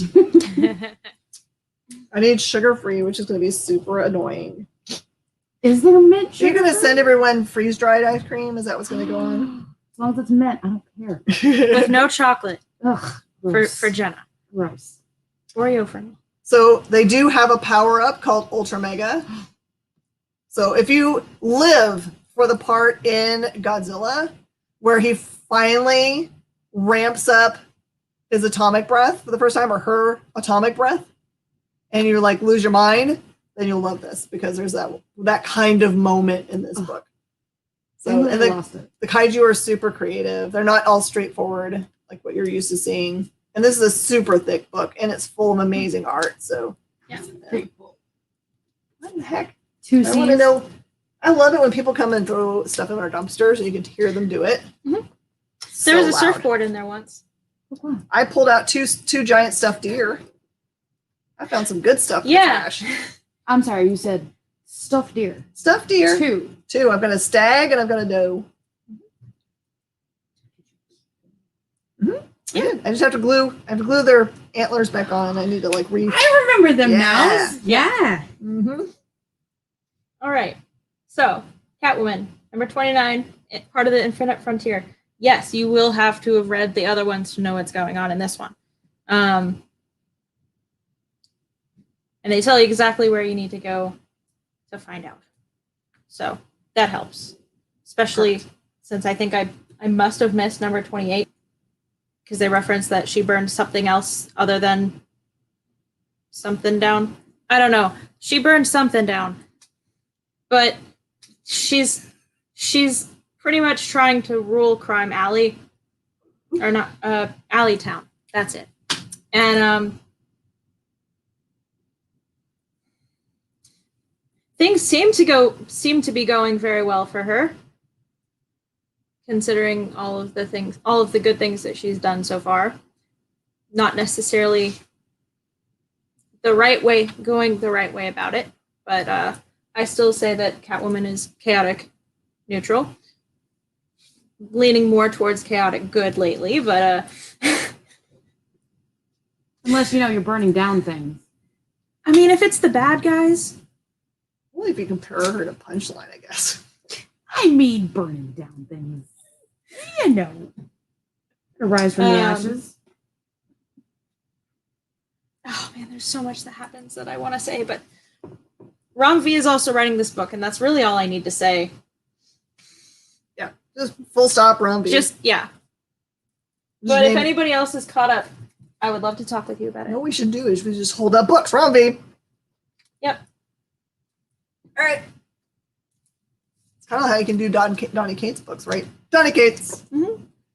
All right, this is Amazing Spider-Man King in Black #1. So the reason why you might call your local comic shop tonight to make sure you're getting it is because it is not likely to be just added to your Amazing Spider-Man pull list. If you're a Amazing Spider-Man, you'll definitely get it if you're a King in Black and all tie-ins person. But if you haven't said all tie-ins and you said King in Black main storyline, you probably should go back and add this book. As I suspected, it's a pretty important part of the King in Black storyline, and there's some amazing other like subcovers of this book. Mm-hmm. See how deep I can get for you guys. I don't want to get anywhere close to being a spoilery. Go 1 foot deep. Toe it in. Just put the toe in. Yeah. Yeah, I can tell you that Sauron is in here. Is that good? I can get you there. Yeah. Mm-hmm. That's a toe. Okay. I can get you there. But yeah, it's really, really good. And has a bunch of dragons in it. Dragons! Dragons. Not just straightforward dragons. Symbiote dragons. Just stick the whole foot in there then. Mm-hmm. Talking about dragons, clearly there's a dragon on the cover of this book. Now who looks like the church lady? Church lady! Where's your big hat? I don't know. All right. From Aftershock, The Bequest. Mm-hmm. Already sounds good. Oh, Jenna, you're gonna love it. Oh. Okay, so if you like D&D, fantasy books, or books that take place in Chicago,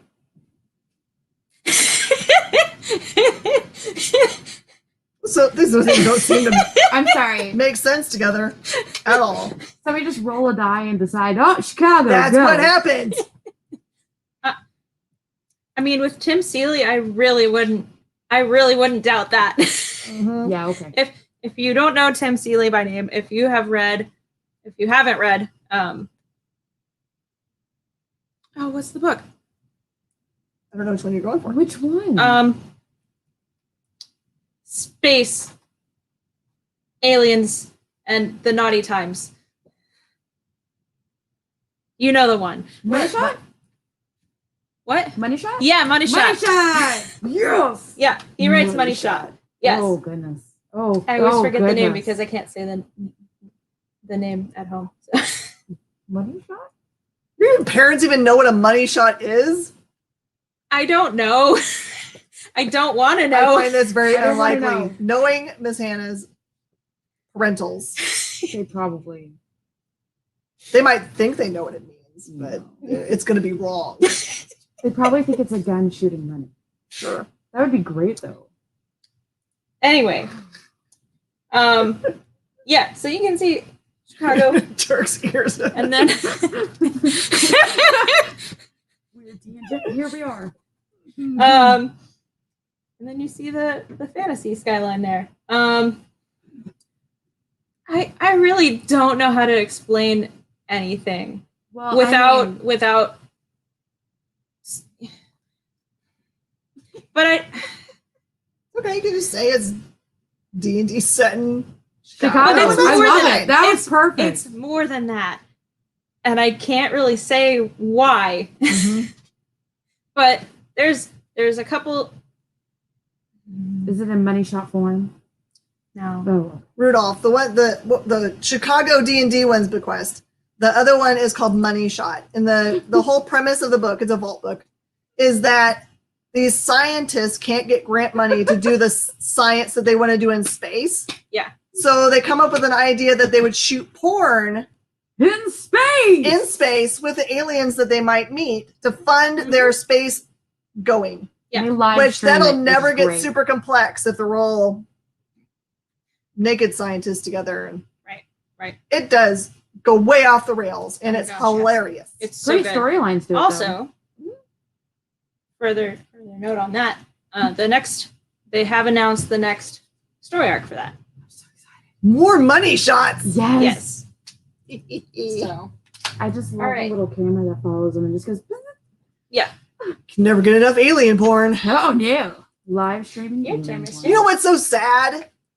Is that the premise that people would pay lots of money on a Patreon to watch Alien Nookie is so not far-fetched. We would all No. pony up because we'd be like, do they have parts? I mean, Do they even know what that is? like, do they do the things that we do? that's your Even cue the to do comics next have book. given up on us. That's it. Oh my gosh. Totally attacked me. Well, this makes sense completely for this book because this is Black Knight Curse of the Ebony Blade. If you don't know anything about the Black Knight gets most of his power from being super bad and yucky. So he it's not like the Hulk where he hulks out. He just, the darker he gets, the more powerful he gets. And he uses this Oh. ebony blade, which only likes him. And in this way, it's kind of like Thor is the only person that can wield the hammer. Mhm. Ish, you know how Yeah, things well, have gone. But the Black Knight is the only one that can wield the ebony blade, but that gets a little complex in this storyline. I bet he's really good at knifey spoony. Stabby stabby. He's very stabby stabby. And I say that it probably is tied to the things that are going on right now in the Marvel Universe. It has very much the feel of that. It's not touching on the Avengers part of the universe, which is about to announce who gets to be the Phoenix. Which, don't miss the next Avengers. You absolutely should add that to your pull box because don't miss out on it. I have a feeling it's going to be something we're not seeing coming. Oh, I get to go again? One more. Woo, okay. Teenage Mutant Ninja Turtles, number 115. Turtles is just getting better and better. If you haven't been reading it in the last couple of years or so, a big event happened in City of War in which everyone, human, became an animal version of themselves. So they all look like an animal, like in the Turtles universe. And there is hanging over everything this crazy prophecy that involves somebody in Jenica's life. Yeah. Oh, Not Jenna, Jenica. sorry. And right now, this is kind of like, it seems to be the calm before the storm, because there's a kind of a big gauntlet thrown down, because there's two of the normal bad guy characters that are rampaging around the city. And the way that they deal with it is that Jenica and all throw down a challenge for a battle of the bands for ruling of the city. So what can go wrong, right? So Are you sure you're not talking about me? Sounds like something I would do. yes, it's really the story of Jenna. Secret Ninja Turtle. Battle of the Bands Gauntlet throws. That's right. Favorite for the week, hands down for sure. Well, Yeah. these two are definitely tied for my favorite. This one's a little bit more just because I like the concept. This is Sarah, and she is new to the Rose, which is a school where they do maybe magic. Not 100% sure, but Go to the wire.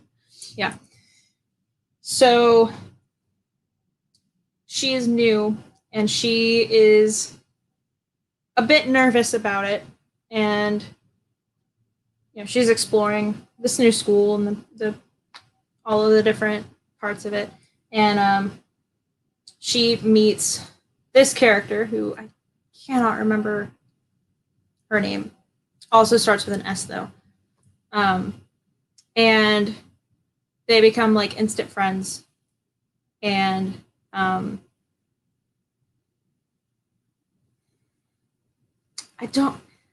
there's so much mystery in it in this first issue that I don't even know what the Rose's main purpose is. Like, it doesn't feel, it's definitely not a normal school, but I don't know what kind of school it is. But it's so good, and the artwork is phenomenal.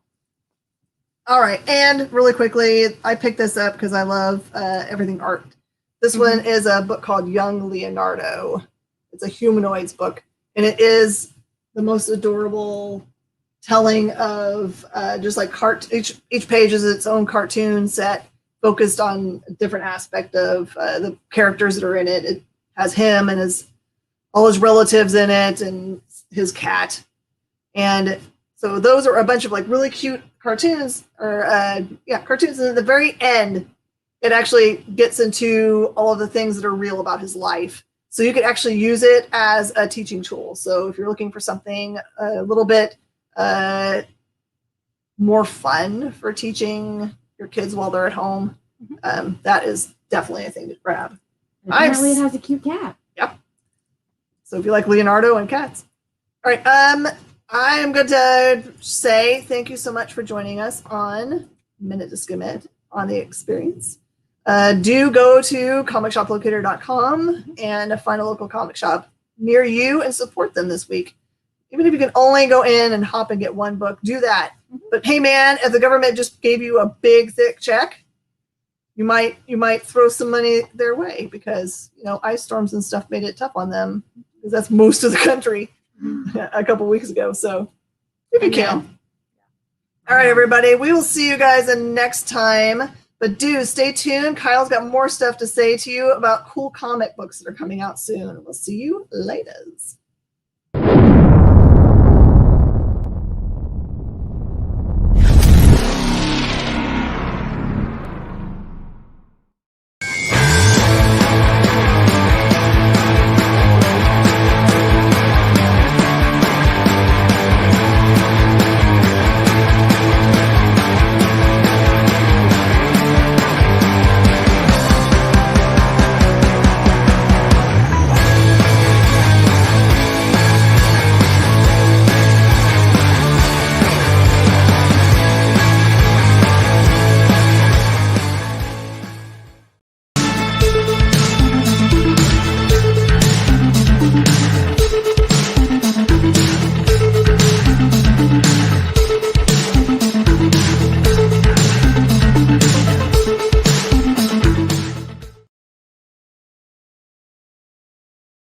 I got to stop doing that. Every time I come on your screen, I forget to turn my microphone on. You'd think I've never done this before. Whatever. Anyhow, I appear to still be Kyle. Let me know if that changes. But this is the comic book shopping experience, and we only have a couple of minutes before our next show. Normally, this is when I would bring you the news, but today has just been one of those days. There's a lot of books to talk about. There's a lot of new stuff happening. There's a lot of big, important stuff happening in the industry right now. So, if you're watching us on the Space Cadets page or Miss Jen's personal page, stick with me for just a minute. But I just want to remind you guys about all the things that's happening here on the comic book shopping experience. For instance, one of those things is that we are doing a game show. We're doing two, actually. One is called Nerd Killer Warfare. The other is called Room B4. And the thing about Room B4 is this. It is a trivia show, but we need contestants. One of those things. Can you guys see me? Is that a thing? Seems like maybe you can't see me. Let's try something. Can you see me now? This is weird. Somebody tell me something. There we go. That's very strange that happened. Anyhow, so we have a game show called Room B4 that's coming up. We have Nerd Killer Warfare that's coming up. We need people to be on those shows. So head over to bit.ly/EXP casting to sign up for those things. Also, be sure to check out... yeah, Steve, that's weird. That's never happened to me before. But I also seem to be super blurry on some things. So let me just do this. Let me do a couple of little things here. Try and fix myself like this. Okay. So anyhow, sign up for the game shows. Sign up for all the other stuff. Sign up for the mailing list. If you go over to comicshoppingexperience.com, you can do all the signing up for all of the things. Also, make sure you head over to twitch.tv/the_exp to follow us over there so you can see things like our dance party that are exclusively on Twitch. And then, be watching for new announcements. We've got a new show starting this coming Friday. That announcement should come out in the next couple of days, next day or so.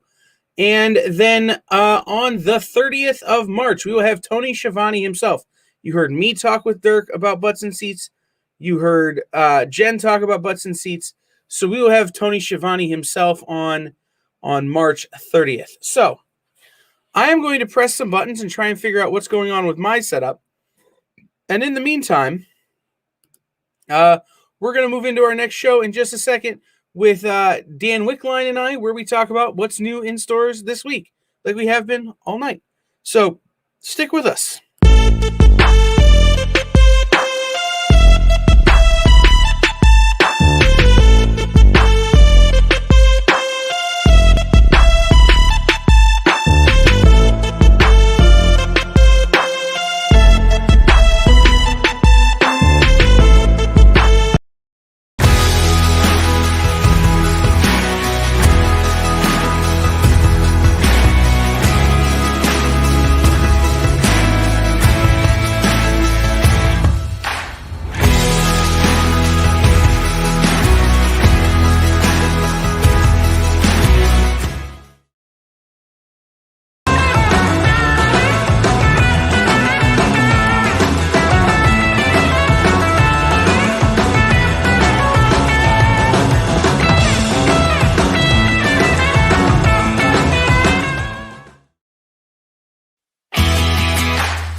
What's up, everybody? Welcome back in. This is the comic book shopping experience. I still appear to be Kyle. Again, let me know if that changes like it did in that last segment where I just don't exist. See, I think it's happening again. So I got to do this and then this to get me to come back on screen, I do believe. Dan is joining me in just a second here. Maybe you'll see Dan before you see me while I figure out what the heck is going on. But this is the comic book shopping experience. I'm going to bring Dan on screen right away because apparently people can't see me. Really? Well, now they can see me. I'm having some weird technical glitches tonight. Well, I can't see you, but I can't see myself either. But that's pretty much the way it usually what I get goes. for using a fake window. But no, I think it's the third party software I use that's causing the problems. So I'm gonna why don't you do this, Dan? Why don't you talk about some stuff you're excited about? I'm gonna pull myself off screen, reboot a thing or two, and I'll be right back. Okie dokie. Evening, everybody. How you doing? It's that time again. It's Tuesday. We get you guys ready for your comic shop experience tomorrow when you hit the stores. And please remember to hit your local comic shops in a time like this with the what appears to be the pandemic coming to an end, or at least getting control of it, and we're going to be able to open up again more. The shops are going to need everybody, so you're going to need the customers coming back again. So if you haven't been to your local comic shop in a while, tomorrow's a great day to go. There's going to be a lot of great books, and go by, see what they got going. If you don't have a local comic shop, please check the comic book shop locator. We'll have Kyle run that across the bottom of the screen when he gets back. I don't have that ability. That's all him. But, I see Dirk Manning was online earlier. Hey, Dirk. There we go. Brought to you by the comic book shop locator. Okay. Can you hear me? Okay, Kyle appears to be back, but I can't actually hear him or see him, but that's usually a glitch on my end. So...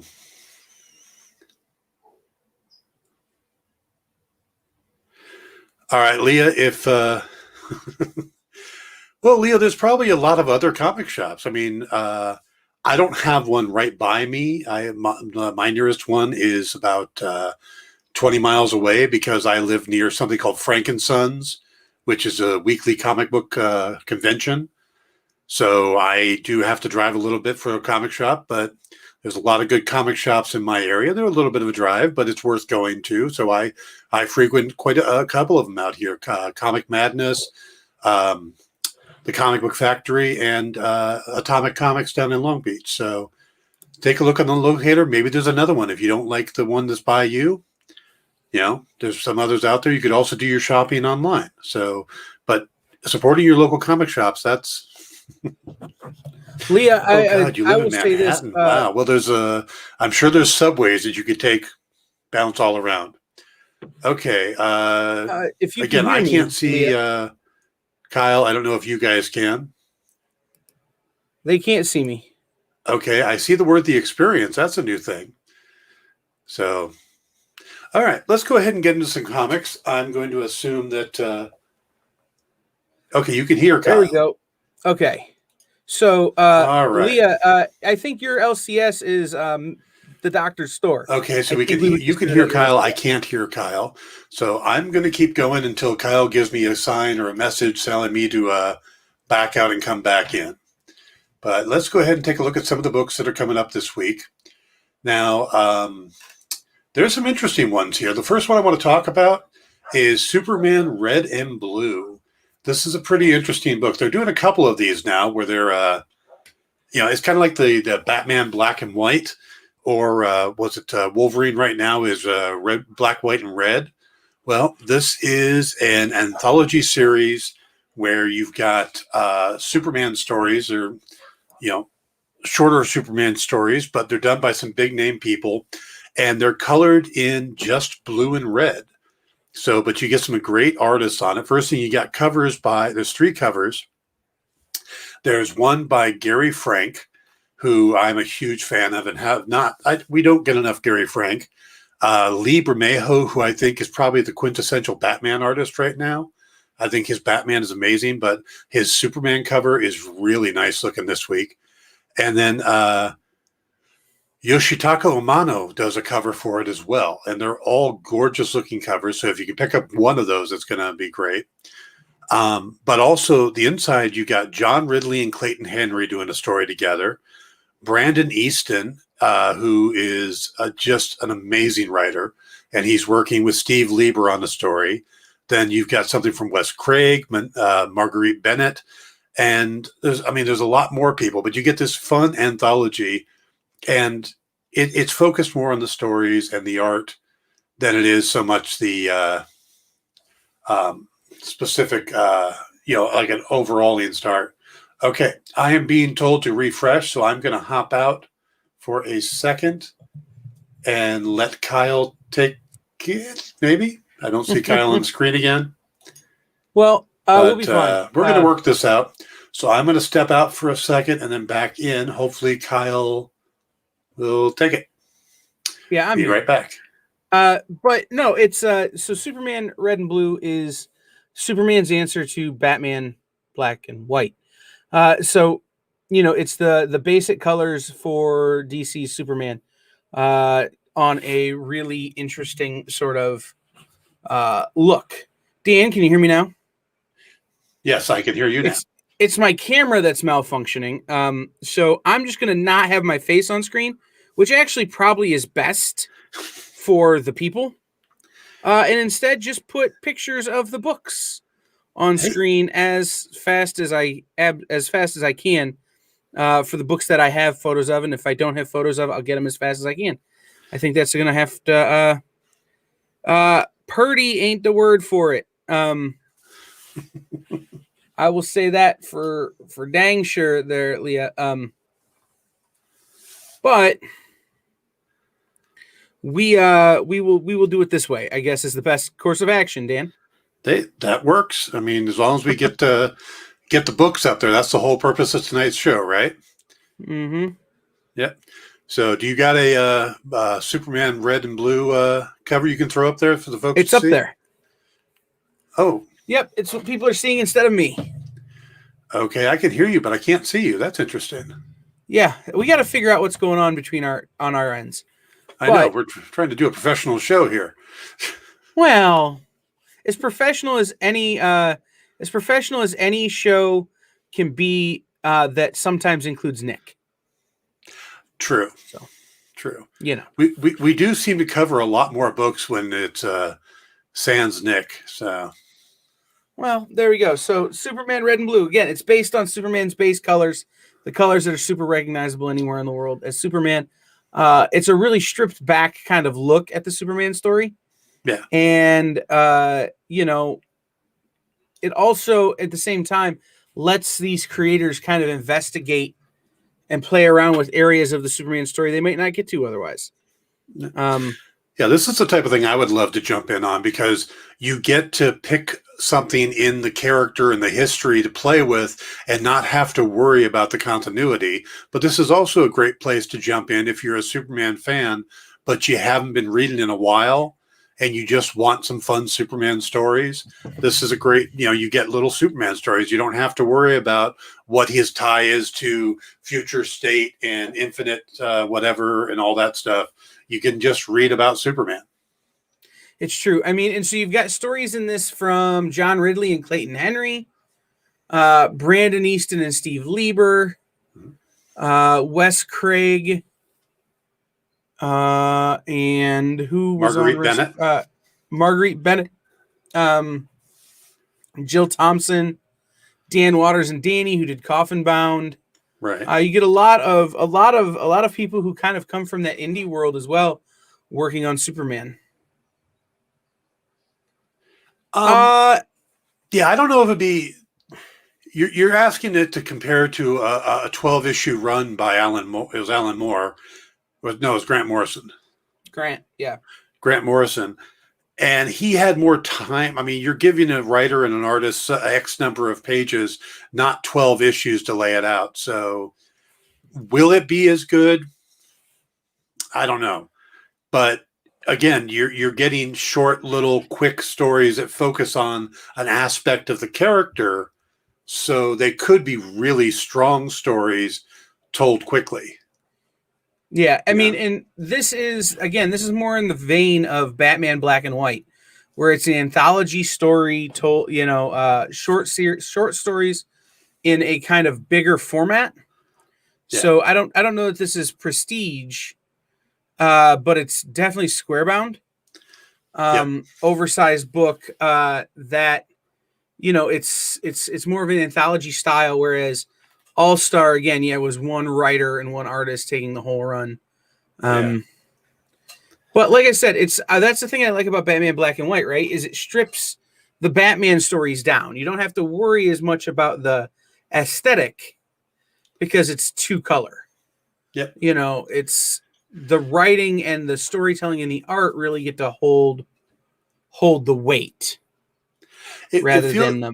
Yeah, it feels a little bit like Frank Miller's style when he does Sin City. Yes. When he picks that one color to focus on, so you get black, white, and yellow, or black, white, and red. So here they're using the two color system of blue and red because of Superman. So, yeah. What else you got, Dan? Well, let's stick with DC for a bit. We got the new Batman versus Ra's al Ghul #5, which if you're a comic fan, you've got to be a Neil Adams art fan. I mean, the guy just has been a god in the industry for 50 years since the 70s. Yeah, he's been around forever, and he just keeps getting better. Yeah. And this is this has been a little late, but it's back, and you've got this group, this shadowy group. I love the synopsis for some of these. A shadowy group is running a competition to replace Batman. It's like a shadowy group. Who the hell decides to replace Batman? But so Ra's al Ghul. Well, yes, Ra's al Ghul, who himself could probably replace Batman. I mean, if you're looking for anybody on that Bruce Wayne level in brains, in training, in dedication, Ra's al Ghul kind of makes the case there. But that little goatee would constantly stick out from the bottom of the mask and kind of give it away. Which that's fair. Yeah, which always makes me wonder why no one ever figured out that Green Arrow was Oliver Queen. Well, it's like, why don't people recognize Superman when he puts glasses on? Hey, now that's just magical. I've heard. You can't see my face, but I'm no selling.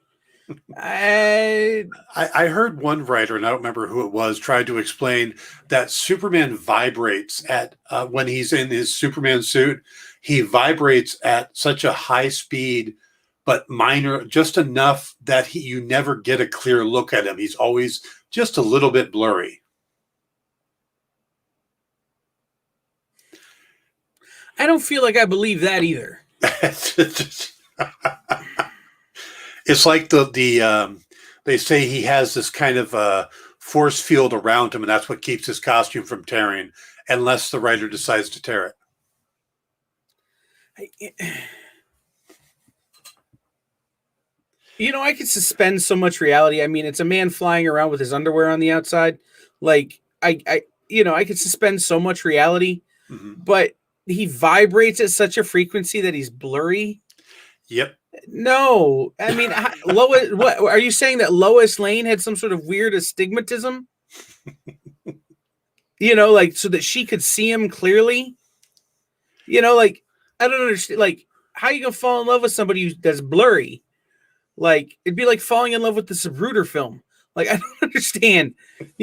Like, what a reference! Wow. Hey, it's not every day you get to reference the Bigfoot movie. No, true. But nice. No, it's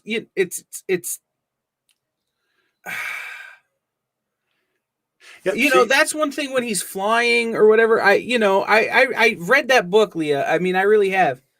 Leia, but it's Yeah, I can you only have suspend my belief so far. but you have And to want to. that he has a force field to protect his costume, that he has a force field that makes him bulletproof, sure. But for the sole purpose of protecting his costume, bridge too far. Well, it protects other things, but his costume is protected as a side effect. Look, if we're just going to debate the believable things about Superman, I mean, Right. We can spend all there's a night on lot that. of stuff. Yeah, that's fair. That's Yeah. fair. If we're going to talk about believable Superman things, we should probably, like, I don't know, talk about the fact that in Superman 1, or what is it? Superman, yeah, it's Superman 1 or 2, where he saves Lois from falling out of the helicopter, that he probably should have let her hit the ground because it was better. Like, let's be real. We can debate that all night. And that George Reeves is the best Superman, not Christopher Reeves. I get that that's a hot take, but So, do you think that if Christopher Reeve's dad was Kevin Costner, he would have told him to go ahead and let Lois drop? oh, wow.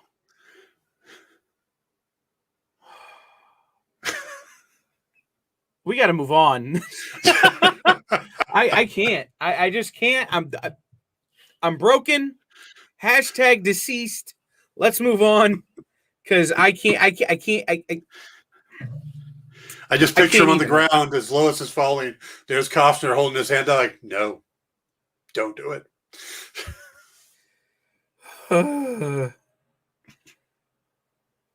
That'd be Joel. That's the question. Like, who would be brave enough to give Wolverine a manicure?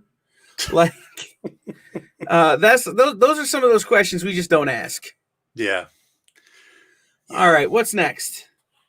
And who built the Batcave? I mean, there's a lot of stuff in there, a lot of scaffolding. I mean, did he and Alfred bring all that in, get a backhoe, put all that stuff in there? I shared a clip from the 1966 Batman movie from the Experience page the other day.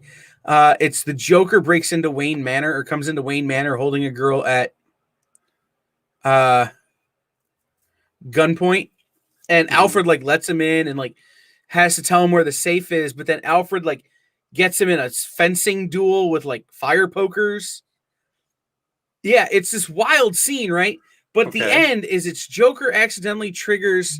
Yes, Leia's right. It's Joker accidentally triggers the opening to the Batcave, and he goes to go down the Batcave, and Alfred just happens to press this conveniently located button to raise the super secret bat elevator that's on the bat pole, and it like causes Joker to like cry. It's the most ridiculous thing I've ever seen. Like, there are ridiculous points in that show, and this is the most ridiculous I think that I've ever seen. So Alfred just keeps, and then so Alfred like lets him down, like, and he goes flying down the bat pole again, and then like he has this whole conversation with Bruce Wayne that's like a minute and a half long. And then he presses it, and up comes Joker again. But meanwhile, if Batman or Robin goes down the bat pole, it takes him like 3 seconds to get to the Batcave. So what is Joker just going down and then not moving? Like, I don't understand the logic here. Well, you realize there's like a midsection they have to stop and change their clothes, right? It's not a magical pole where, I mean, they do change on the way down. So there conceivably has to be like a level in between with a locker room where they stop, change, and then get back down the pole again. But you don't think the Joker would get to the Batcave and be like, hey, like, or who would get to the locker room and be like, I'm going to get off this weird ride now. And suits up, yeah. Yeah, imagine him, the Joker sliding down. Suddenly he's in Robin's costume at the bottom going, wait a minute. Right. This ain't just, right. Just for being laundered that day. Yeah. Apparently, like, just conveniently. Like, it was, you know, we're talking about suspension of disbelief, you know. The 1966 Batman show is the definition of suspension of disbelief. Absolutely. Absolutely. He had an atomic generator in the cave. I'm sure that was safe. Yeah, there's a lot there that we could break down, but we just won't. Okay. Right. What next, Dan? Let's move on to the next. Let's go with the DC Infinite Frontier Catwoman number 29. Catwoman number 29. Yeah. We got her, she's got this big plan to take over Allentown, but it hits a snag when she comes across a non-corporal assassin, which is kind of cool. If you could like phase through things and be an assassin, because it seems like you just go through a wall and then kill somebody and then go back out the wall and nobody will know. Yeah, I mean, that's...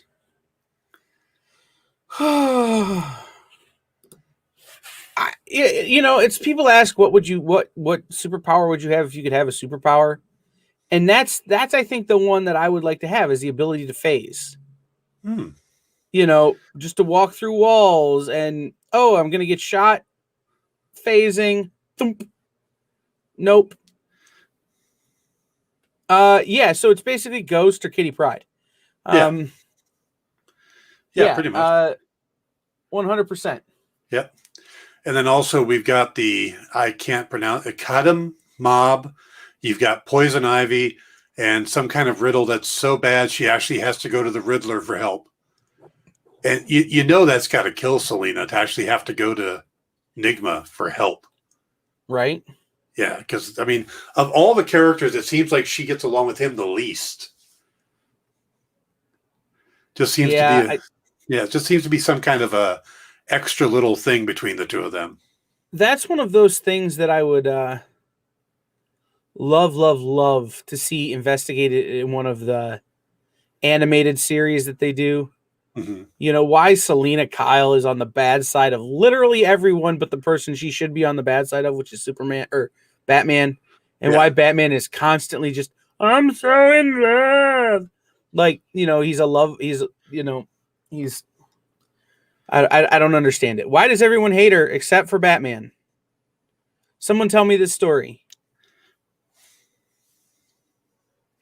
Well, the love from Batman should be obvious. Have you seen that costume? Yeah, I understand, but you would think that would work on at least one or two other bad guys. Like, even the most like terrible of bad guys, like Kite Man or something, you would think it would still work. Okay, first, you have realized that just about every one of Batman's villains is insane, right? Yeah. I mean, how many of his villains end up in Blackgate instead of Arkham? Yeah, I mean, I get that. Like, don't get me wrong, but like, you understand what I'm saying. You'd think one of them would be like, you know what? I could see it. Like, like they could see where Batman's coming from on this. I just don't understand what the hang up is. There's nothing that says they haven't, but she's pretty deadly. And so there's a good chance that it's kind of like Poison Ivy. They probably don't hit on her much either because she's going to kill them. Well, and, Poison Ivy is otherwise engaged these days. Yes. So, yeah, but, so is Catwoman now. Right, that's what I'm saying. But like I said, it's just in the history of Catwoman, you'd think it would have worked a few more times. That's all I'm saying. Yeah, probably. All right. Yeah. There was one DC book that I was super excited for this week. What's that? And I was talking about a lot of these Infinite Frontier books. So Catwoman 29, the book that I'm bringing up here in just a second when I get it centered on the screen, in Nightwing 78. These are great opportunities for you to jump back into DC books. Leia's right. DeVito Penguin wanted to get some Catwoman. Penguin wanted a lot of things. Yes, he did. But so these Infinite Frontier books are a great opportunity to jump back in on some of the DC books that you may not have been reading for a minute. Yeah. Because now that we're post Future State and we're post Rebirth, like a lot of these stories have been kind of on the same path since the beginning of Rebirth. Right. Now we've hit Future State, and it seems to be less of an issue. Like there's an opportunity for them to go off into left field. Are we talking about the Justice League right now? Nightwing. Okay, I wasn't sure I can't see what you have on the screen. Oh yeah, that's my bad. Nightwing number 78. Okay. Yeah, I like this. I like this episode or this issue because they're gonna play with his origin, or at least the fact that Zuko's the one that killed his parents, and it's some relative of his is now the mayor of Bloodhaven. Right. So I like the Bloodhaven stories. Ever since they've gone to that, he has his own Gotham. Mm-hmm. I've liked the stories. I'll be honest, my favorite Nightwing book of the last few years was, and I'm going to forget the name of it, but it was the Our Heroes Are Human arc, where Nightwing was against superheroes. Like he was like, no, we need human heroes, not these space aliens and these, weird, radioactive guys and that kind of stuff. We need humans. And then he found out that his son was a super and had to come around. That was my favorite story. I like seeing growth from Nightwing. Yeah. And this is an opportunity, I think, for him to grow. Yep, I agree. I think they're going to play that angle, and we're going to find more about his past that he doesn't know. Mm-hmm. So should be interesting. I do love how DC has fake cities and fake countries and stuff. It's one of the things that I always preferred over Marvel, and the fact that you could have a town like Gotham and build it however you want and destroy it and bring it back and change the landscape and do it with Metropolis and Central City. And then they started bringing in real cities into it as well. And it's like, I prefer if they just went with the fake cities. I don't need New York in DC Universe. I'm happy with Superman and Metropolis. I'm happy with Batman and Gotham. Right. And to answer Leia's comment, how come everyone was against and hated 5G, but were okay when they renamed it Future State? I think part of it was the outlaid plan for 5G that everyone was told was what was going to happen, wound up not being the thing. Yeah. Future State turned into something else entirely, and really did sort of save the plan, I guess, for DC. So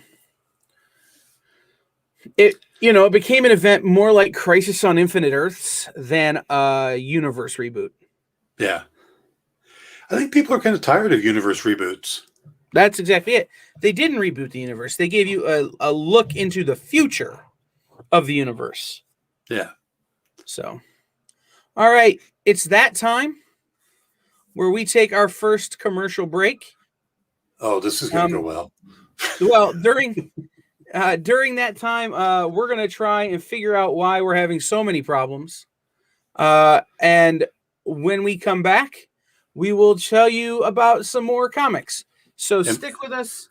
And as you go into break, just think about this. I think DeVito's Penguin survived and went on to live happily in Philadelphia, and is currently there now and running a bar. Okay. Headcanon accepted. So, we will be back with some more books here in just a second, here on the Comic Book Shopping Experience.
What's up, everybody? Welcome back into the comic book shopping experience.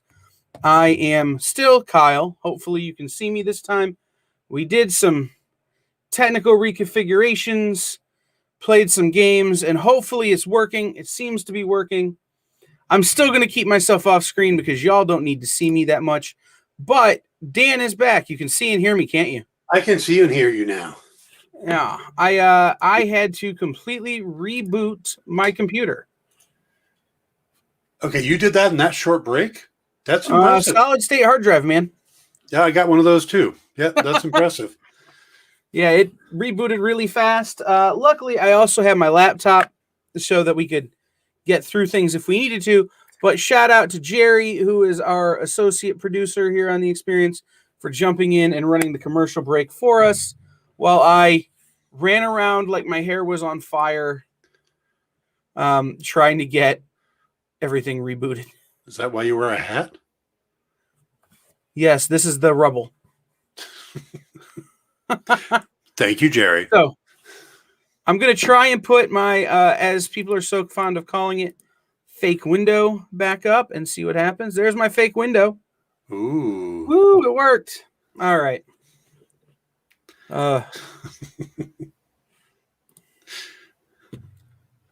Seems right. Yeah. So where do we want to pick up at, Dan? I just thinking you could put some advertising space on there sometime if you want to do never mind. Believe it or not, we're working on getting the Experience, like a hat that says The Experience. Oh, very nice. Or a hat that says previews, or some of those things to wear, because like I'm wearing a t-shirt for my local comic shop, but if we could get some things that we, for some of our partners, that'd be cool, right?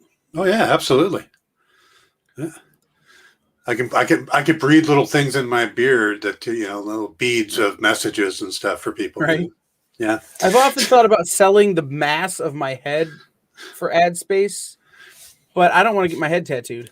So temporary tattoo. I mean, we might know an artist who could draw something on there. I'm good. You sure? Yeah, I'm good. Okay. So well, why don't we go over to Dynamite here and check out Vampirella: The Dark Powers #4. All right. Dan Abnett is just killing it with these two series.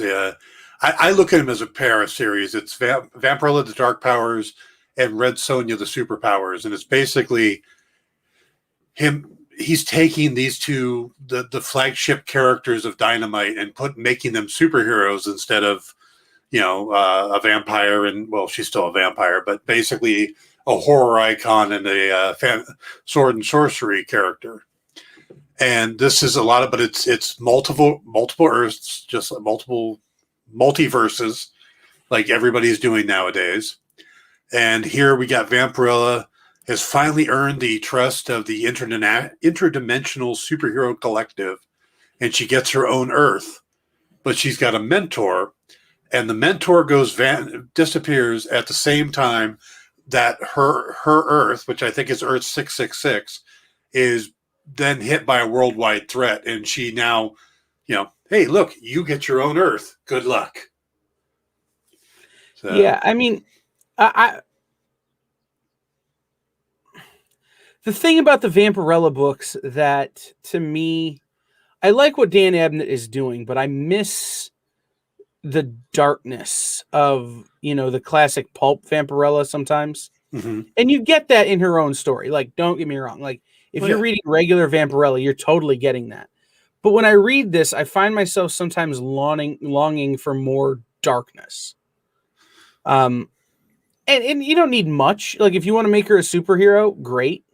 Mm-hmm. But make her like angsty superhero, or a little more angsty than she already is. That being said, it's been a really fun series. Her bad guys, or quote unquote bad guys, the people she's doing battle with, are super fun. Yeah. Yeah, absolutely.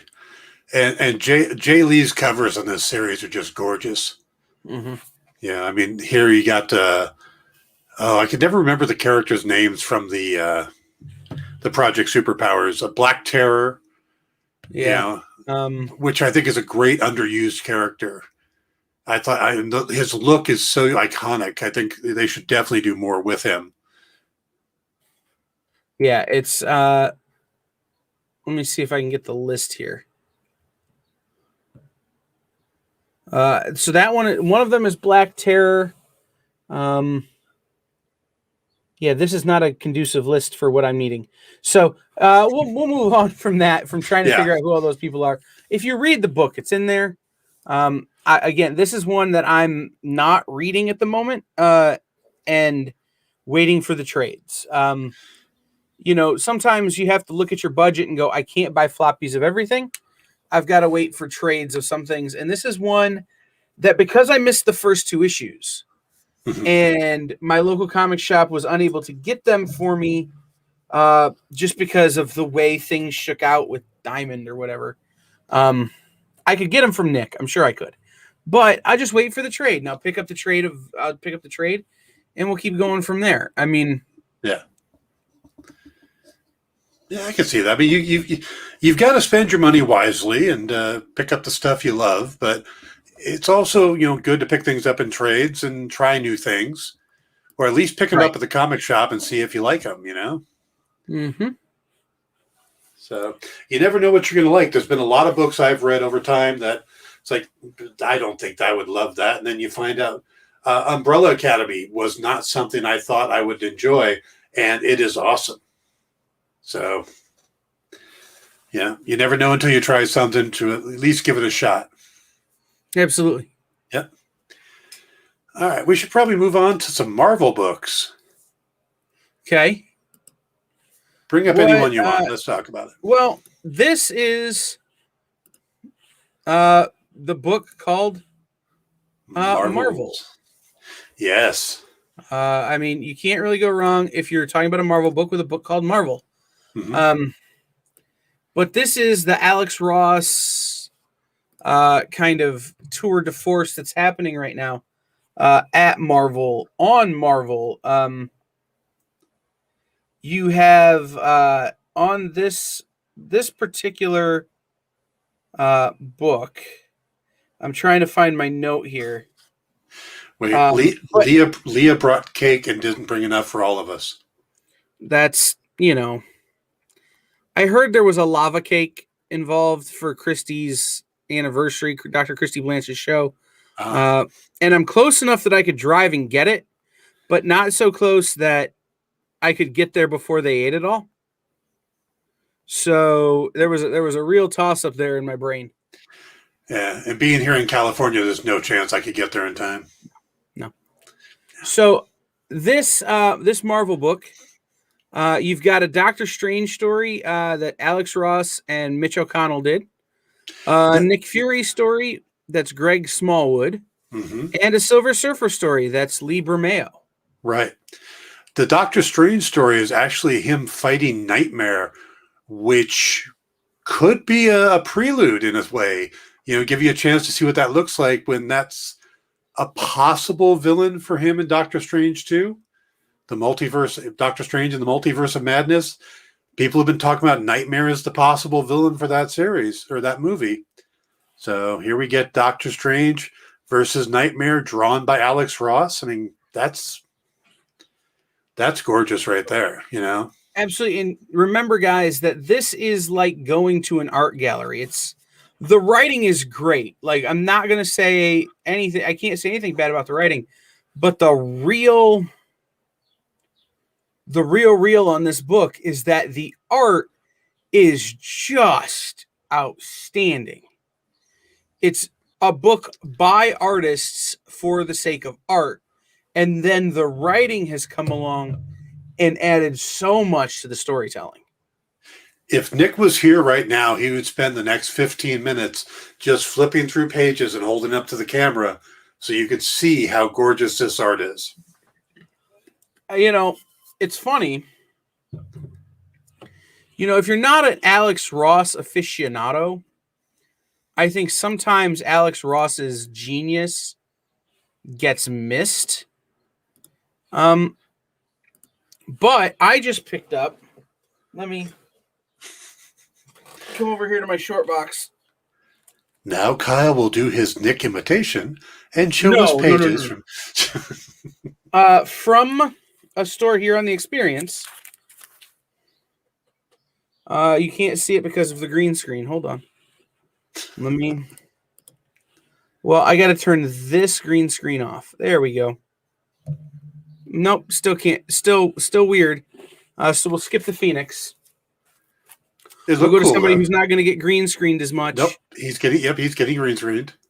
Yeah, but not as much. So you got Yeah. Ghost Rider, and we'll end with the one who will get green screen the least, and Beast.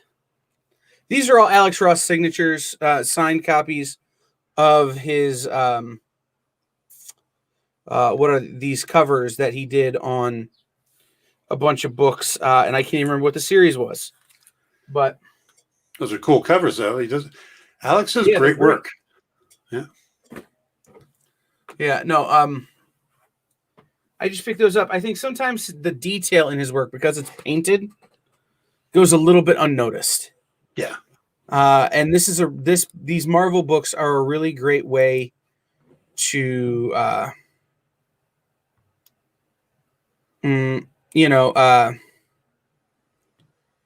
check out his art. Yeah. He's one of the masters of our timeless time. covers. Thank you, Joel. Yep. There are certain artists that are just going to be considered the masters, and we usually figure that out after they're gone or at the end of their career. To have one that's currently working, producing, is pretty amazing at such a high level still. And I'm really lucky too. A good friend of mine is actually Alex Ross's business manager. Like, he runs Alex Ross's stuff. So when there is stuff I want, I got to wait for the rest of the world to get it, but I can usually get dibs if there are leftovers. So Nice. it's the one disadvantage to having a friend who's in a position like that is that, yeah, you can usually get the stuff, but you got to wait and make sure everybody else gets it first. And sometimes you wind up with the damaged copies, which is fine if you just want to read it. So, yeah. All right, what else you got? From Marvel, Yeah. pre-saved, like nothing. This is a really low Marvel week for me, but we can talk about this guy, which is a semi-exciting book for me, because it is sort of darkish Spider-Man. Oh, the Spider-Man Spider's Shadow. Yes. Yes. I didn't realize that was coming out this week. It's not out. It's out. It's on FOC this week, and I didn't really get to talk about it during my show, but I wanted to take a minute and hit on it. Mm-hmm. This is the story of what if Peter Parker became Venom. Peter Parker, I'm just going to read it to you because I think the solicitation is really good on it, and then we'll go back to things that are actually out. Peter Parker once put on an alien suit that nearly destroyed his life, but what if he'd never taken it off? Ignoring every warning, Spidey embraces the dark symbiote. Haunted by terrible nightmares and exhausted by an endless barrage of bad guys, Peter can't seem to catch a break these days. So when Hobgoblin attacks, he finds a hero at the end of his rope and vulnerable to new dark impulses. Spider-Man is about to change his rules, but is it truly Peter who is in charge? It's Chip Zdarsky, Pascal Ferry, Matt Hollingsworth on this one. So I didn't want to spend too much time on it because it's not actually out, but I love the concept of that because Spider-Man, Peter Parker has always been the loser. He's nothing ever goes his way. And you're basically, with the Venom costume or with the alien symbiote, you're handing him so much extra power than he has normally. And he's already a powerful person, but you give him that additional power. And, I could see him going down that dark side, because he has his moral center, but he's driven by his emotions so much, his love for his aunt, his love for MJ, that I could see him being pushed down that path. And I'm curious to see what Chip does with this series. I think this would be a really big, really good story to pick up. Leah, which Michael Cho two-tones on which book? I'll be honest, I haven't been paying attention to a lot of at least the Marvel variants that have been coming out. Just because, again, right now for me, Marvel is it's funny. I'm a big Marvel guy. I love Spider-Man. I love, a lot of the Marvel characters, but I'm only reading 2 Marvel books right now. Yeah. I'll add a third one this week. In the new, excuse me. Sorry. It's been a monster and a half day. In adding the new Trials of the Ultraman story.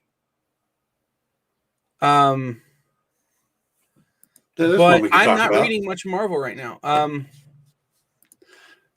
Looking at the Thor cover, it's cool. It's different. It's not a book. It wouldn't make me pick up Thor if I wasn't already picking up Thor. They are, like I said, they're cool. They're different, but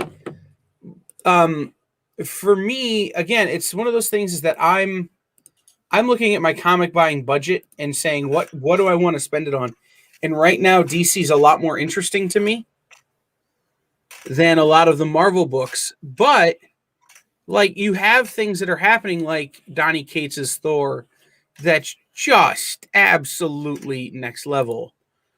But I that's another one that I'm going to get in trade form. They have really scaled back, Leah. They really have. It used to be, you would have to do Marvel math every week when you were ordering books. It's if you qualify for this, if you meet or exceed 52% of that, then they do dozens and dozens of variants. And they still do that on some books. Joel, the problem is that these companies would never make back what the artist gets for page rate. Some of these cover artists make so much per cover that at 50%, so they'd have to charge you almost as much as a book just for the cover to make the page rate back. So, it's, but they used to do lithos for like Scotty Young. When they would do a Scotty cover, they'd release lithographs that were free giveaways. But no, like I said, I think Marvel is getting better at not having as many variants, and having more open order variants. And to me, that's the big thing, is the open order variants. Is a store can treat it like a B or a C cover. They don't have to order 25 of something, or they don't have to meet or exceed 50% of something, or 150% of something to be able to get the cool variants. It's just meet or exceed. It's just normal. Yeah. So, but the other books I think to look out for from Marvel this week, Spider-Woman has been very good. That's one that I dropped after issue 9, but it's been very good. Just because I'm just not reading them fast enough. So I'm going to wait again, put that on trade. There's a King in Black Spider-Man one-shot or mini, something that's coming out that a lot of people are really hyped on. Bounty Hunters, Star Wars Bounty Hunters has been good if you're reading the Star Wars stuff. And then there's a couple of new number ones this week. Black Knight, The Curse of the Ebony Blade. That's one I'm definitely looking forward to.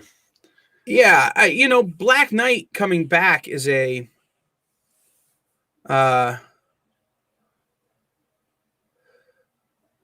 right. It's supposed to tie in, and so I may have to pick up number 1, Leia, but I'll figure that out when I go to the shop tomorrow. But yeah, the fact that King in Black is coming back and is like having this big Black Knight sort of, You said King in Black. Black Knight's coming back. Black Knight. You're right. King in Black is coming back and having this sort of big story arc and having a lot of tie-ins to everything. Yeah. Well, I think it got me all kinds of confused. Well, I think he's going to be a big part of the MCU going forward. Mhm. So I think they're trying to build him up a little bit in the comics first. You know, Well, they're going to introduce him in the Eternals movie, which we're going to get this fall. So, like I said, I think they're trying to build up some new love for him again. well, there was an interesting thing that I'll cop to when we first started the experience, and we were trying to figure out how we were going to fill our time.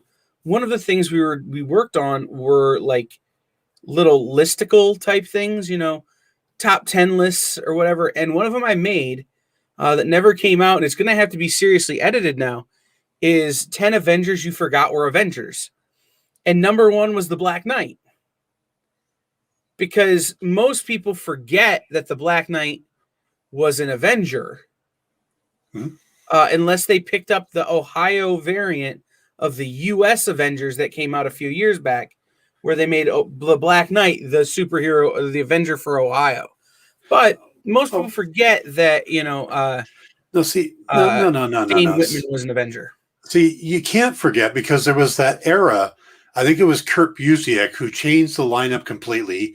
He brought in Invisible Woman and Mr. Fantastic, Cersei and Black Knight. Dr. Druid was a damn Avenger for a while. Gilgamesh was an Avenger for a while. I think I'm probably naming your top 10 list, aren't I?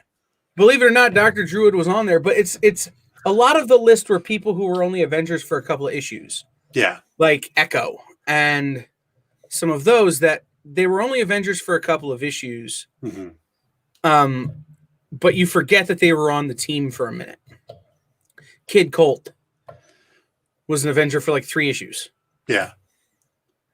Stuff like that. And so this was the reason that I had put him number 1, Black Knight number 1, is because he was such an important part of the Avengers when he was. Yeah. But now that he's getting this resurgent, I'm gonna have to rewrite the list. Well, one he of was the other wearing a ones I jacket think when you he would was have on fun with. Avengers. Mm-hmm. Yeah. Why was he Yeah. wearing a jacket? Right. I have no idea. Yeah. One of the other lists I wrote, and I think you would have fun with this, is 10 horror movies that totally don't hold up as a grown-up. Yeah. And I have 10 horror movies that scared the crap out of you as a kid, that still scare the crap out of you as a grown-up, and why they're all called Care Bears. Those lists were fun, but I really liked the Avengers list, and now all my Avengers that were on it are coming back and being relevant. Did your list leak? Did it get over to No. Marvel and they're like, "Oh, we can't let this happen"? I hope not. That means they would have had to hack a computer. But I think the moment that MCU announced that Kit Harington was going to play Dane Whitman, they went, "We need to make this guy relevant again." Yeah, if you're gonna bring in a name that's as hot as Kit Harington, right now, you got to do something with it. Oh yeah, and they're bringing in him and his brother from Game of Thrones. Icarus, and so they're definitely gonna push that. I never watched Game of Thrones. Really? Nope. I haven't watched all of it. The last episode I watched, Tyrion killed his father while he was sitting on the toilet. That seems like a fitting way to die. Yeah, if I could do that way, I would be happy. But no, I didn't have HBO when it started, and then by the time I got HBO, they were too far in. Yeah. And everything had been spoiled. So, yeah, not worth watching until I can forget everything I know about it, which shouldn't take too long, but oh no, still haven't watched it. I forget what we did in the first hour of the show, so I'm good. Mm-hmm. All right. I haven't watched any of The Walking Dead. I do a podcast on Sunday nights where I talk about the latest comic shows and like WandaVision, and we're going to do Falcon and Winter Soldier. And my brother, who is a non-geek at all, loves The Walking Dead of all things.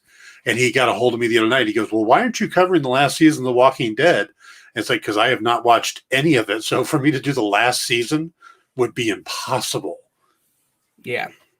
I stopped watching The Walking Dead when I would wear my store t-shirt into like the grocery store. and I'd have stock boys stopping me to ask me about The Walking Dead. I'm going, Yeah. nah, I'm done. Yeah. Done. I'm out. And I have My friends who, by the way, are on The Walking Dead. We're on The Walking Dead. I don't know if there's one. Anyhow, and then on Fear the Walking Dead, and I've not watched a second. So yeah, my brother owns 2 pop figures, Negan and Heisenberg. That's it. see, that's another one I didn't watch. Yeah. All right. So, hey, it's the middle of the show where we should take another commercial break. Oh, sweet Jesus, but we got everything working. Right. So I think we're going to skip it and just go on to the next thing. All right. So what do we want to talk about next? Dan, why don't you take the wheel here? Captain America Anniversary Tribute #1. I love the Mark Brooks cover on this, but I like the idea there. This is the 80th anniversary of Captain America. And what they're going to do is it's a book that basically redraws and modernizes his origin story, the first appearance of the Red Skull, and his being rescued by the Avengers from the ice. So we get a new take on those classic Captain America scenes. Now, they're all things that you've seen before, but you get new writers and artists doing their version of it. And you get to see some of these, the classic costumes too. I mean, you get Hank Pym back in Giant Man costume. You get Iron Man with the points on his helmet mask, which went away quickly. So this one, good. No, I think this is, it's a great way to introduce people to the actual source material that got, I'm going to use the word bastardized in Captain America, the First Avenger. People who maybe saw that movie and was like, what? Or got super into Cap. This is the actual story. This is where it all comes from. Yeah. These are major keys that are going to be out of reach for most people in the collector's world. So it gives you that. Movieized. That's a better term for it than bastardized. Movieized. No, I'm trying to be mean about it. I've noticed. Movieized is a good term, but as we've discussed many times, I am generally not a fan of the cinematic tellings of these stories. From what I've picked up, Kyle wants them to just take the comics as the shooting script, or as the not even that. Pretty close. I mean, these are you want them to be the storyboards. If you're going to tell the stories of, if you're going to tell the stories of someone's origins, tell the story of their origins. Don't make up a new one. Well, but it's not the same universe. This is the Marvel Cinematic Universe. It's not the comic universe. Then call it something different. They do. They call it the Marvel Cinematic Universe. No, I'm saying don't call him Captain America. But they own that character. They can do what they want with it. Right. And I, as a fan who's read Captain America for 30 years, can be super angry when they take stories that have been very important to me and mess them up. Well, they did that with the Ultimates. Did you like the Ultimate Universe? I did not. Okay, so you are definitely a the purist. only book I liked in the Ultimate Universe was the Miles Morales stuff. That was all I liked because it was treading new ground. I would have no problem if every one of the movies treaded new ground. Okay. If they told new stories, the never before told stories of these characters, no problem.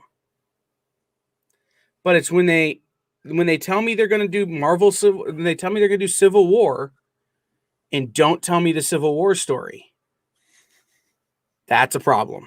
So the reality though of this book, right, is that, and I want to get back to it, is that it's got Jack and Stan. Yes. It's got Adam Hughes art. It's got Joe Simon writing. It's got, these stories from these people that are the reason Captain America exists. And I think that's part of my affinity for those stories and why I want them to tell them in the movies is that it's not like Jack Kirby's still out there working. Like, let's honor what he did by telling his stories. Right. Stan is not writing anymore. Let's honor what he did by telling his stories rather than taking his character and manipulating it. So I think that's part of it too for me. Like, there's a lot of it that's psychological. Don't get me wrong. I don't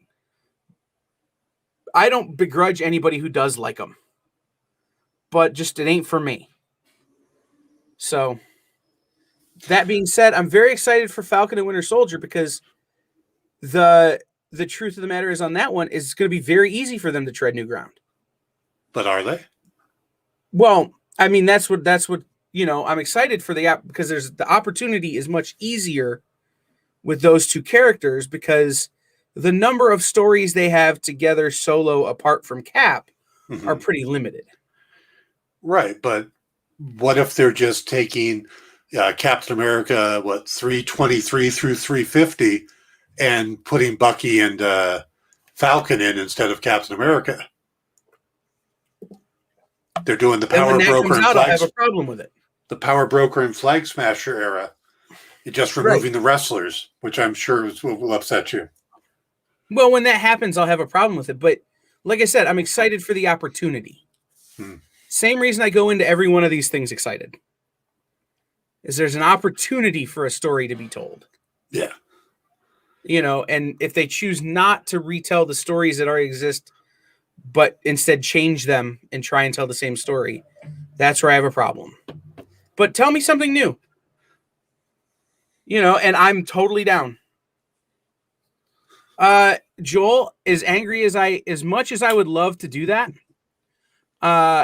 I'm angry at Zack Snyder for doing it, so I would never do it on my own. So, but this is a conversation you and I could probably have every night, and never make any ground on it.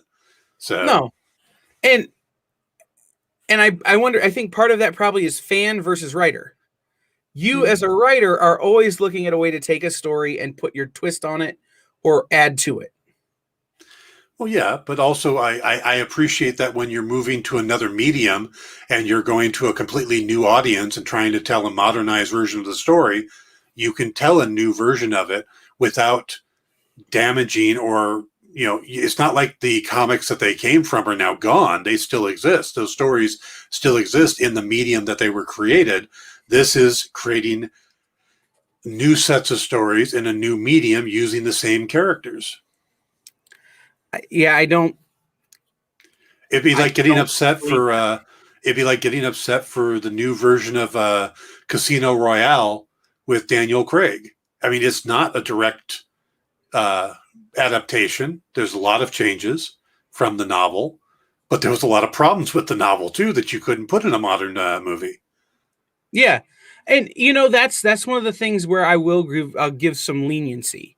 Mm-hmm. When you cut out something like the problems that are in some of the James Bond novels, or when you remake something like of Jules Verne or an Edgar Rice Burroughs story, where there are some things that you can't do these days, I don't have as big a problem with that.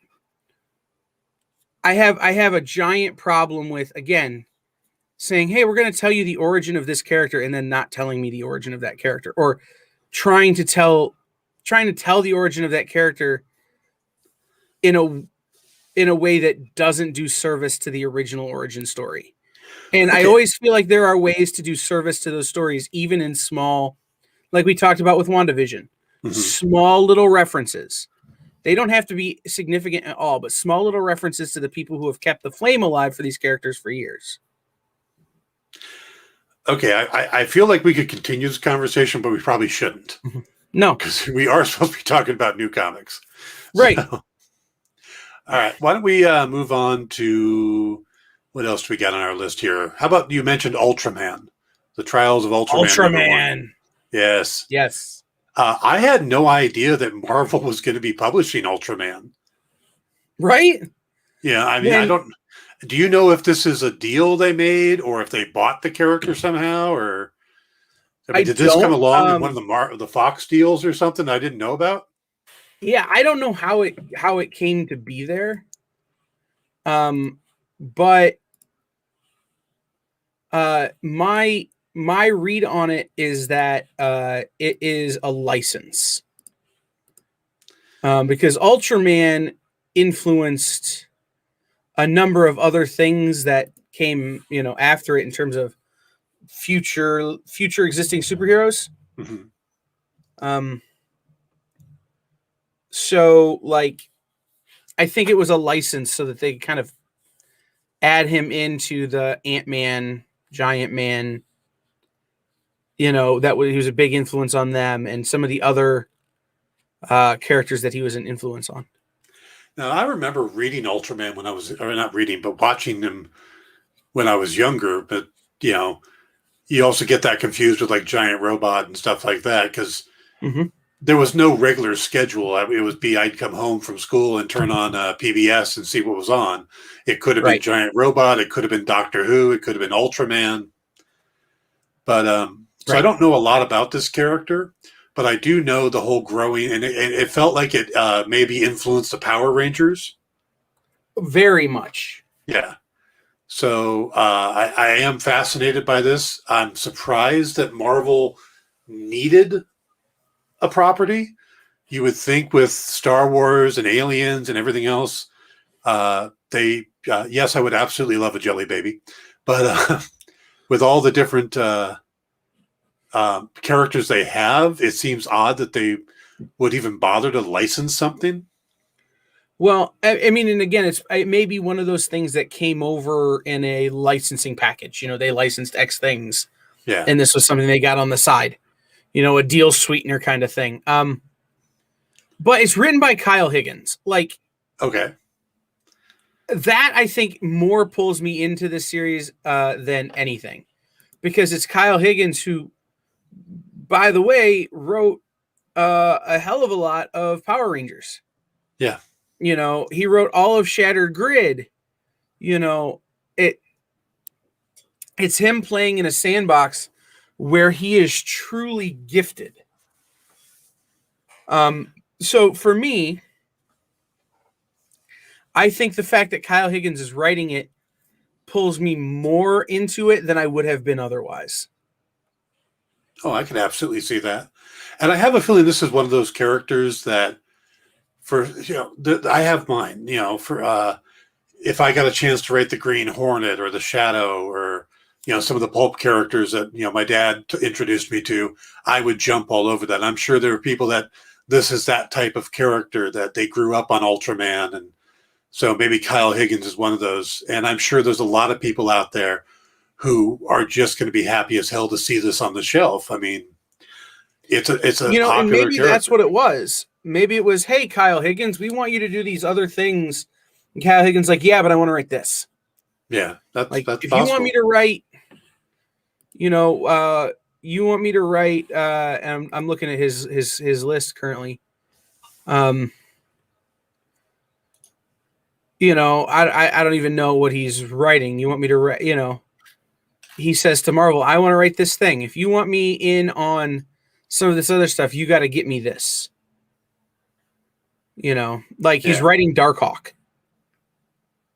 All right, I'll write Darkhawk, but I also want this. Like, I have no idea if that's where it came from, but I'm excited that it's here. Oh yeah, I'm happy to see it. I like the fact that they're doing some of the TV covers, so you get that old school feel. Because guys in suits are part of the key to this. The old look and stuff. I'm trying to figure out where Eduardo Ferragato plays into this. I see his name, fourth down. I don't have that. On this book, you have Kyle Higgins and Matt Groom writing. Artist is Francisco Mana. He did a variant. You also have an Arthur Adams, a Matt Frank, a Kia Asima, and a Peach Momoko variant. I'm just looking at the cover you have up on the screen, and the fourth name down is Ferragato. He probably had something to do with one of the later issues. Yeah. I've worked with Eduardo before on back when we were doing Sinbad. So I whenever I see a name of somebody I've worked with, it's like, okay, I got to at least pick it up at the store and support my peeps, you know? Yeah. It's so on the website I use, there's nothing with his name listed, Mm-hmm. but he's on the cover, so he must have done something. Yep. Maybe did a backup story or something. Yeah, who knows? Yep. All right, so that's coming out. There's a bunch of good looking covers on it. I just looked at some of the covers. They're pretty awesome looking. The Peach Momoko is the cover I am most excited about. And there is an open order variant with trade dress, so that's the one I'm getting. The other one was a 1 in 100, which is unreachable, but I'm very excited for that. And I did order a 1 in 10 TV variant as well. Yeah, that TV variant is pretty cool looking. I got to tell you, I love that. Growing up, I always wanted to be the guy in the dinosaur suit. I always thought that would be a fun job to have. Yeah.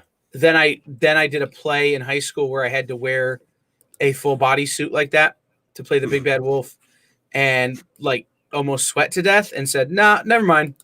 I'm gonna give up on that dream. Well, that is very cool to see Ultraman coming back. So yeah, absolutely. All right, what else we got on the list? There's a new Turtles book, Turtles 115, which explores more of that Jenica story in the Turtles. Okay. That's out this week. Yeah, Turtles is your thing, so it's your jam. Yeah, Turtles is my happy place. There is also a new G.I. Joe story, Castle Fall, starting. IDW has done a really good job with G.I. Joe. It is a one-shot, Castle Fall, but it's written by Paul Aller, who I quite like. But they've done a really good job of kind of shepherding the G.I. Joe story around. Mm-hmm. And so I'm down for that. And then the Transformers Back to the Future crossover. I'm not reading it. I didn't realize it. Congratulations. Now I want cake. Leah. But I didn't realize that Transformers Back to the Future was a thing. If the DeLorean is not an Autobot, they've done it wrong. I will agree. Unless it's a Decepticon. It did cause a lot of problems. Fair. Yeah. So from Boom Studios, though, I wanted to touch on Abbott 1973, number 3. Okay. You guys are always going to hear me talk about Abbott. Hey, Abbott. It's one of my favorite books going. Yeah.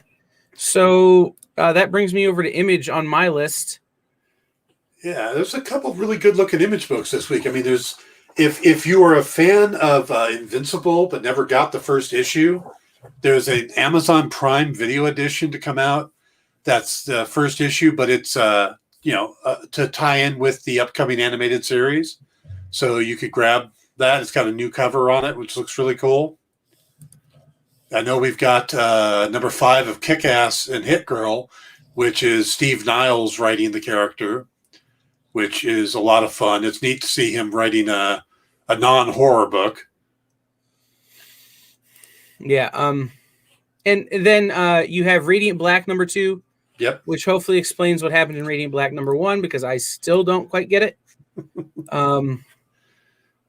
And that was the big one for me. That's the one book on my list from Image this week is Radiant Black number 2. Yeah. Yeah, I want to pick that up too. I like the first issue, but yeah, there's definitely some splaining to do. Yeah, I like those books though, where you don't know straight up what's going to happen. Well, yeah, I mean, you want a mystery. You don't want everything just handed to you on a golden platter. Right. From Skybound this week, which is a subsidiary or something. They're related to Image somehow. Yeah, it's a studio within, but they're their own company too. We have Ultra Mega number 1. We just got done talking about Giant Things. Mm-hmm. This is a story of basically a plague has come to Earth and turned everyday people into giant monstrous kaiju. So this is what would happen if you turned into Godzilla. Okay. But there are 3 individuals called the Ultra Mega who are imbued with incredible powers, and they're the ones who have to fight against these kaiju. And this is the story of what happens in the wake of those. 3 people trying to protect all of humanity from giant monsters. It's written by James Herron, who wrote Rumble, which I loved. Mm-hmm. He also did time on BPRD. And then Dave Stewart, who is the artist, but he's an Eisner-winning colorist. Yeah. Each issue is a 60-pager. It is a $7.99 book, but let's be real honest. If you've got giant human kaiju, it's going to take extra pages. One would think, yeah. I could see that. It looks like Man-Thing Ultraman. Kinda. There is a cover by Trad Moore that is super cartoony, and I'm all about. I don't have it saved off or I'd put it up, but it's a really great cover. Yeah. Just scanning through the list to see if there's any other ones that we... There's a couple more Marvel books we could probably hit on. Sure. What do you want to go back to? Valiant has a second issue of Savage coming out this week. Mm-hmm.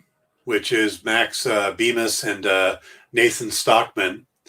I think Valiant flies under the radar for a lot of people, but they do consistently strong books every time. They absolutely do. And the thing about Valiant is they only publish so many books. Right. They're not out there with 30 titles every week. They're publishing 10 or, maybe 3 books a month.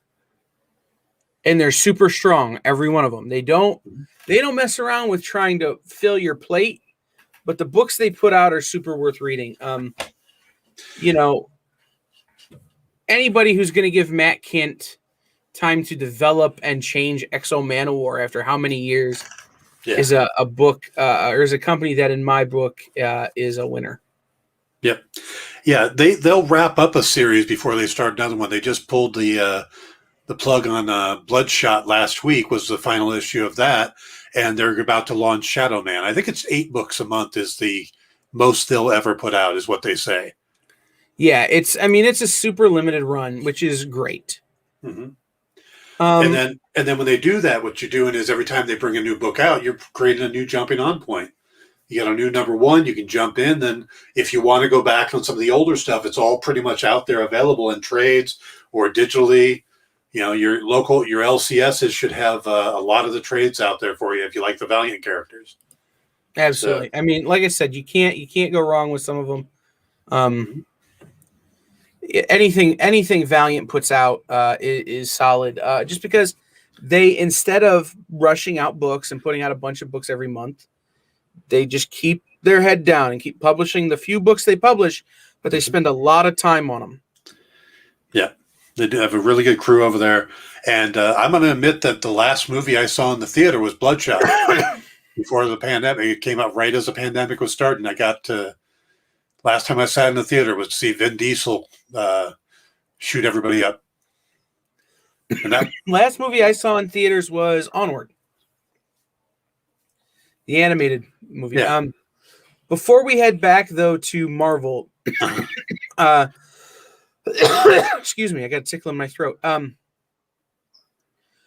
can't let a week go where I don't kind of, remind people about the indies and the smallest of small press indies. Please. Or the smaller of small press indies. So this week you have from Aftershock Comics, you have Bequest, which is Ooh, wow. Poor You Leah. missed Rise of Sky. I'm sorry. Damn. Wow. So Bequest is imagine if D&D, if you could access the worlds that you visit during a D&D campaign as a regular person. So there's this world called, and I'm going to forget the name of it, Tangia. Yeah, Tangia, which is like a sword and sorcery kind of world, like a place you would visit in a D&D campaign. You have dragons and dungeons and all of that kind of stuff. Where thieves, like, it's like D&D. You go into a dungeon, you steal the treasure, you've got the treasure, except that the magical items from Tangia are making their way into the real world and are being sold on the black market in Chicago. And so the characters, a group of adventurers from Tangia, have to come to real world Chicago and try and get their relics back. So it's sword and sorcery meets reality. So this almost sounds like a Dresden Files thing. Kind of. With Chicago, and I could see that being a Harry Dresden adventure. Yeah, but it's Tim Seeley written, who did Dark Red and Brilliant Trash, and Freddie E. Williams, who did the He-Man Thundercats crossover, and he did Batman Teenage Mutant Ninja Turtles. It's got a really cool kind of feel and look to it. I read it. It's pretty awesome, especially if you're a D&D player. Because you've always wondered what would happen if you had the magic sword you just worked so hard to steal in D&D. Oh, yeah. Like, in real life, to vanquish your foes. Like, do you do a lot of vanquishing in real life there, Kyle? No, but I would if I had a magical sword. Do you think a magical sword makes killing people illegal in the real world? I didn't say I was going to kill them. I'm just going to vanquish them.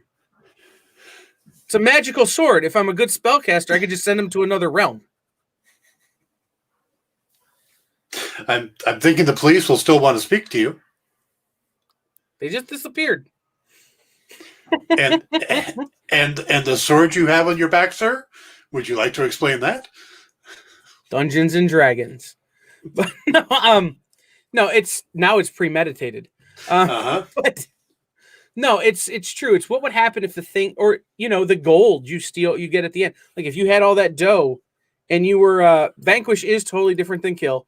But if you could, all the dough you get from the dragons and stuff in D&D, no body, no proof. She's a LARPer. It's true. Yeah. But you could just be Scrooge McDuck. Like, yep. You could just have a room full of gold. Do you realize how you would destroy the world's economy with the introduction of all that new gold? Yeah. But, if you've ever played a role-playing game, you've always thought about what would it be like if this was real? What I'm saying here is that you don't think about consequences, my friend. Not when I'm playing D&D, no. That's why I'm usually the murder hobo. Ironically, I am DMing a group, and on Friday night, I had to have a little talk with them. I had to explain to them that Dragon Heist is not the adventure for them because it's much more role-playing, and that we needed to move into something that was much more murder hobo because they are definitely a murder hobo group. So yeah, absolutely. Yeah, so I'm speeding us through Dragon Heist and moving us into a dungeon crawl again so they could be murder hobos. Yeah. No. So some of the other books, you have Midnight Western Theater, which is coming out from Scout Comics. Midnight Western Theater is a straight up Western with a twist. Band of bad guys roll into town, take over the town, killing people, maiming, looting, all of the things that bad guys do in Westerns. And then two dark, mysterious figures show up that the writer likes to call goth cowboys. And they're not scared of these bad guys, like at all. Are they vampires? And they start, mayhaps. One of them certainly has wings.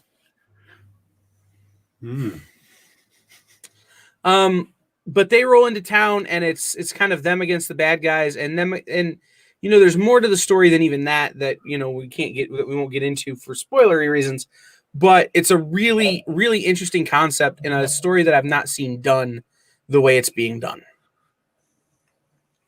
A number 2 that's out this week that if you guys can get number 1, you should get number 1 and then read number 2 is Paranormal Hitmen, which is The Sopranos meets the Ghostbusters. I'm not going to sell that book too hard. Sopranos meets Ghostbusters. Really? That's all you need. That's the elevator pitch. That's all you need. Right. Do you really need me to expound on that one? Yeah. And then Vietnam Horror #1 from Behemoth Comics, which is a little bit Apocalypse Now, a little bit Platoon, a little bit Night of the Living Dead, except not zombies. But think about that kind of concept, or maybe even a little bit Shaun of the Dead, without zombies. It's you have this platoon. They're using the tunnel rats, which you've heard about from the Vietnam era. I think there was wasn't there a tunnel rat story in Apocalypse Now? Yes. Yeah. So it's that, and then they find out they're using the tunnel rats, but then they find strange movements and songs coming from inside a nearby mountain. Did you say songs or sounds? It says nearby unusual songs. Okay. Might should have been sounds, but the solicitation says songs, so I'm going to believe it's songs. Suddenly, I'm picturing you're walking along and suddenly you hear Chumbawamba. What? Yeah, but I think it's more like a haunting melody, sort of like a siren. No, it's definitely Chumbawamba. Hey, they get knocked down, but they get up again. I have a Chumbawamba story that we could tell if we really wanted to tell it.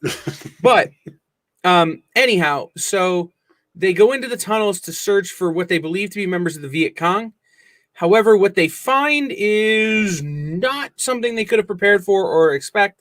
Just as a reminder, the cover is a dude in a U.S. military uniform with no skin on his bones or muscle. It's just a skeleton in a military uniform. That sounds ominous. Mm-hmm. It's Massimo Rossi and Vito Coppola.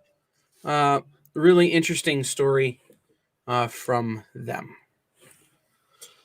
Well, now I want to hear I want to hear your Chumbawamba story. Chumbawamba, for those of you who only know Chumbawamba from the song I Get Knocked Down, they are actually kind of an anarchist group. They are known for doing hotel trashing and starting violent mosh pits and riots at their shows. They were booked to play a small liberal arts college here in Ohio. And nobody knew that. All they knew was I Get Knocked Down. Mm-hmm. They show up and they immediately trash the green room. They're drunk and high. They wreck everything. Then when the university finds out what's happening, they refuse to let them go on stage. Oh, that's going to go over well. So Chumbawamba starts doing more destruction to the point where they called the police. Well, at this point, the band books it out of the venue. And they wind up at a party that I was at. And I'm like, I know those guys. That's Chumbawamba. And I don't remember anything after the first round with them. But I'm told it cost something like $10,000 to repair the damage to the campus.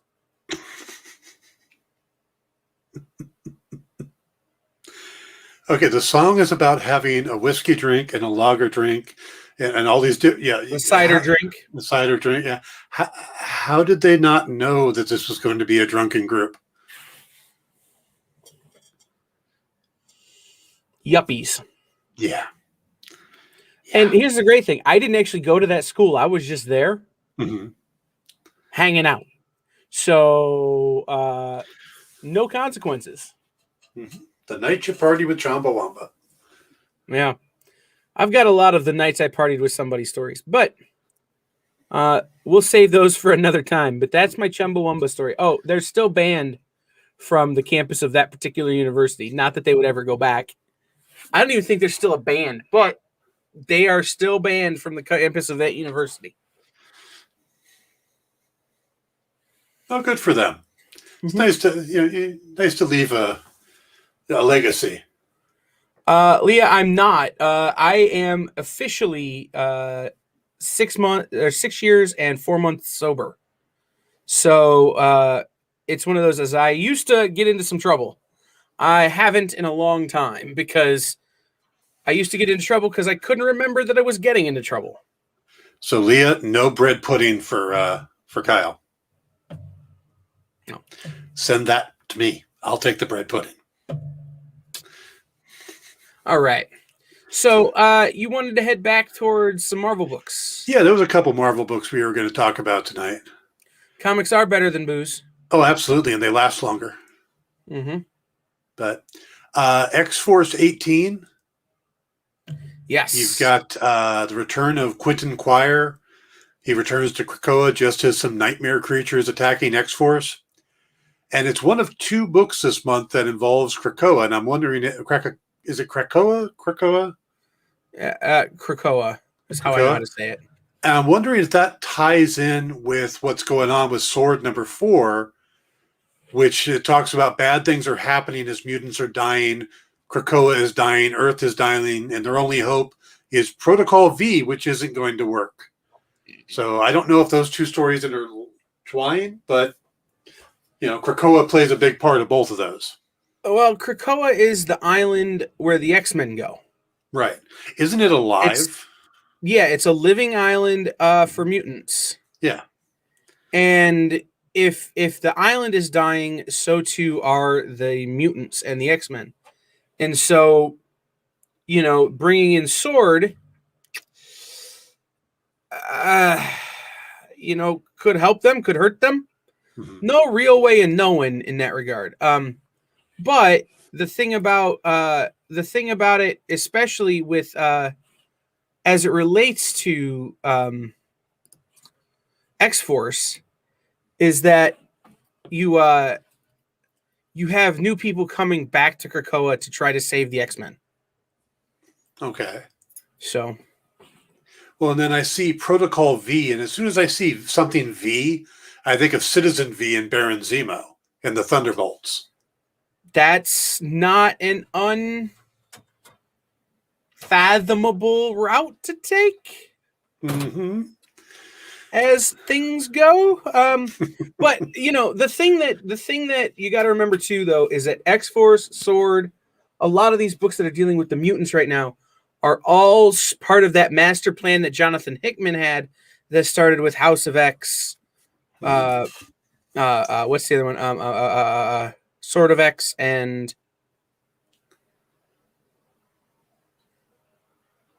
he did those 3 books right away. House of X, something of X. You got me on that one. I haven't been picking up the X titles. Hold on, I'll look it up. It's Okay. going to make me nuts if I don't. So now Sword number 4, is that an X-Men title or is that having to do with the agency Sword? It's having to do with the agency sword. Okay. Which again, it's they all tie together in that way. Sword touches every powers of X, but Sword touches everybody in the Marvel universe. Mm-hmm. in their own way. So it's an interesting. Jonathan Hickman planned all this out, and then he hands X-Force to Benjamin Percy, who is, or Piercy, I don't know exactly how you say his name. Percy. But who is one of the hottest writers going right now. Mm-hmm. I'd never heard of the guy before about, a year and a half ago, and now he's, writing some of the biggest books that come out. Oh, he did a great job on his Green Arrow run. Yes. He also did a really strong run on James Bond over at Dynamite. Yeah, that's where I first heard about him, was his James Bond run. But then you hand Sword, again, plotted out by Hickman, to Al Ewing, who is, a legendary writer in his own right. I wasn't picking up the X-Men books either. I picked up Sword, or I picked up Powers of X and House of X in trade paperback format. And I get what Hickman is doing, in the sense that he's reuniting all of the mutants of the world. It used to, everybody gotten so spread out. He's bringing them all back together and sort of resetting the mutantness. I guess is the word I'm going to use. Maybe not a good word or a real word, but the word I'm going to use, mutantness. Yeah, Mutanity? we can make up new words. It's okay. Yeah, it's fair. Yeah.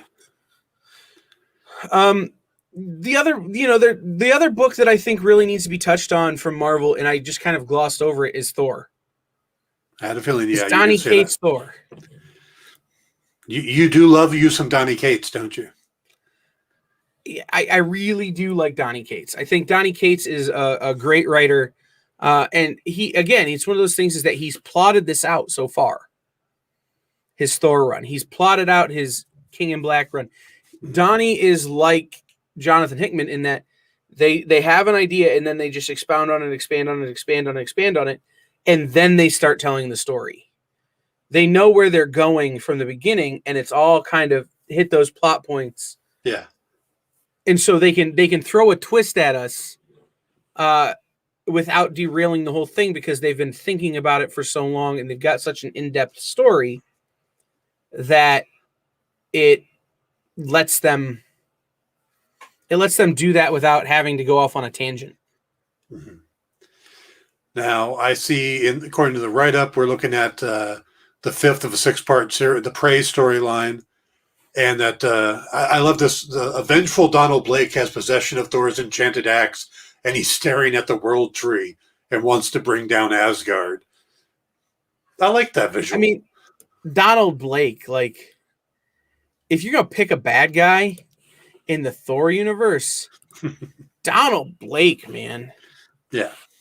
Because, he's not always seen as a bad guy, but he is always a bad guy. Yeah. Well, not in the beginning. He was Thor, he had the little walking stick, the whole thing.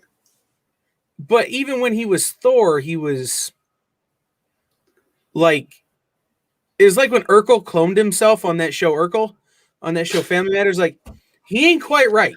I mean, yeah, he was good as Thor, but very quickly it became clear that this wasn't going to work the way he wanted it to work. Yeah. So. Okay, I think that hits all the books we were. Iron Man 7. That's the last one on the list I got. I find it fascinating that they're actually playing with Korvac, because the original Korvac saga was so problematic in some of the things it did that I almost felt like it was better just to kind of pretend it never existed. What they did with Miss Marvel in that, or with the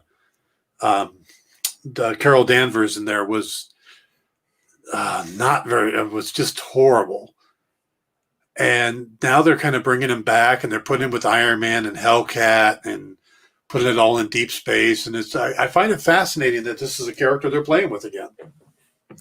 And it's written by Larry Hama. Yeah. I don't have to sell Larry Hama, do I? Like, no. Is that a thing? I'm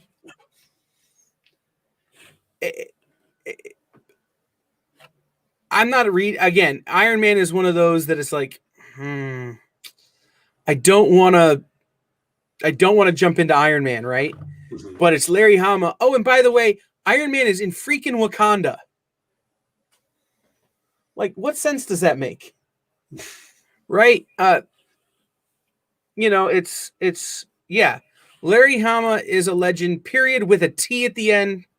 Absolutely. Yep. I mean, and he has a history of wanting to take and write books that nobody else wants and making them awesome. That's it. Yeah, doing it well. Yeah. Yeah. No, I am fascinated by this storyline, and I'm probably going to do one of those where you scoop them all up at once and sit down and read them. Because, like I said, to me, Korvac was a nuclear character. You could not touch this guy for a long time. And it's been a long time, but I didn't think it had been long enough yet. No, it's true. I'm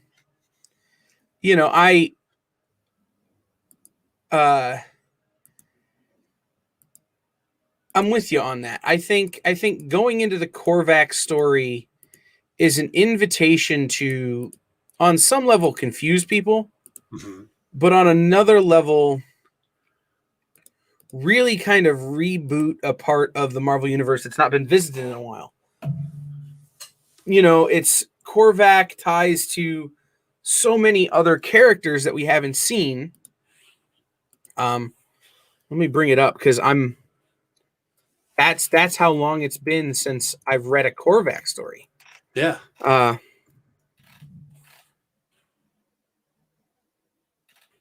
It's the Brotherhood of the Minions of Menace, like some of these weird little groups that he was a part of. The Defenders. Like I said, it gives you an opportunity to visit places we haven't visited in a minute. Right. And the issue has actually got some interesting covers. I mean, Leia, it's Iron Fist. I'm looking at Iron Fist, Heart of the Dragon. Have we been talking about two different books again? Yep. I was talking about Iron Man. You were talking about Iron Fist. Yeah, I was talking about Iron Fist. Yeah, let's see. That's not Larry Hama. That's Cantwell. Christopher Cantwell is doing the Korvac stuff. All right, just pretend like we didn't do what we just did for 10 minutes. Oh, that's not to say that Larry Hama isn't a god at writing, and you should be reading his Iron Fist book. Yeah. But right now we're talking about Iron Man, which has some really interesting covers this month. We have the Michael Cho two-tone cover that Leah was talking about earlier, which looks like almost a George Tuska Iron Man picture. Then you've got a Jen Bartel's cover for Women's History Month cover, which is this really gorgeous picture of Hellcat. And then you've got an Alex Ross cover on the Iron Man story, but it's kind of a weird one with Tony Stark working on War Machine's armor. Yeah, again, this is one of those that, like I said before I got all confused, not something I'm reading, not something I'm wildly interested in reading, but I'm interested in a Korvac story. Yeah. So, and what does Hellcat have to do with things? Like, because there's a Hellcat story in it. Like, there's Hellcat stuff. So, like, what is Patsy Walker? How is that tied to this? And it really makes it interesting for me. In that way. Yeah. But since we accidentally brought it up, Larry Hama's Iron Fist is on the third issue of Heart of the Dragon. And that is a really cool story with Iron Fist in Wakanda. There we go. Yeah. So this is another one. I am a huge Iron Fist fan. It comes from when you're a kid, and my hair is brown now, but it used to be blonde. I'm a 6, 7, 8-year-old kid named Danny with blonde hair, and I look at a comic book, and there's a blonde Danny who can kick people's ass and make his fist glow, and it's a power that you can get, by studying. I was all over that. Iron Fist climbed quickly. Daredevil and Iron Fist were like my two top Marvel characters as a kid, and so I've always been an Iron Fist fan, and Larry Hama writing him is a great combo. I mean, Larry knows how to write mystical. I mean, the way he writes Storm Shadow. Snake Eyes and Storm Shadow. It just shows that he gets that. He's got the background for that, and the Iron Fist series is really good too. That's what threw me off but Larry. So Iron Fist 3 is a good pickup this week too. And it's, hasn't been out that long. You probably could still pick up the first 2 issues and have yourself a lovely reading weekend. Right. And then there is a variant to it. I like the A cover a little bit better, but the B cover is super solid. Yeah. It's a fun cover. But yeah, the A cover, who is that? Billy Tan. That is a real gorgeous cover. Yeah, absolutely. Yeah. So there's also some good trades. If you're someone who is waiting for the trades, Marvel's got Hawkeye Go West is coming out this weekend or tomorrow. You've also got Iron Man Volume 1 Big Iron and Juggernaut No Stopping Now. So you've got a couple trades coming from and there's also Tony Stark Iron Man by Dan Slott Omnibus. There's an Ultraman Volume 1 The Rise of Ultraman trade. So you've got a couple trades there you can pick up. From DC, have they got any trades this week? Just Teen Titans Raven. Okay. Teen Titans Raven is the only trade from there. So, because I know a lot of people do, they're they do trades because they want that whole story at once. So Marvel's got some good looking trades coming out this week and be good to pick up. If you've not been reading Skybound Stillwater, which is a Chip Zdarsky book. Yep. Trades out for that this week. You also have a new printing of The Sheriff of Babylon, which was Tom King's first kind of big published work that kind of got out there. He had a book before that, but this was the first one that people really started to notice him for. Sheriff of Babylon coming out from DC. In the manga world, you've got Hellsing Deluxe Edition Volume 3, which is one that I'm kind of excited to pick up because I've been getting the deluxe editions. And then the Dakin New Dawn Power Ranger story trade is out as well. Mm-hmm. If you're following the Power Rangers, but we talked about it a little bit. Ultraman, the new Ultraman book starts this week, but you also have Ultraman Volume 1, The Rise of Ultraman. So the series that came before this, the miniseries that came before the one that starts this week, you have the trade out for that this week.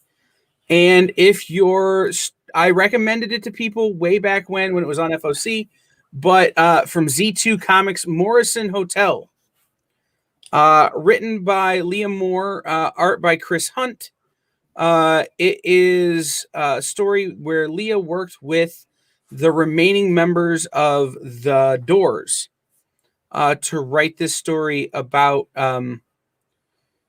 Jim Morrison and the Doors and their influence on the counterculture and the poetry and the music of the time of the 60s and 70s. So that's number one from Z2 Comics. That trade is out. Most of the time, by the way, when you get a Z2 Comics music book, it comes with a card where you can download some originals. Oh, nice. So you've got a cool little soundtrack to go with your book.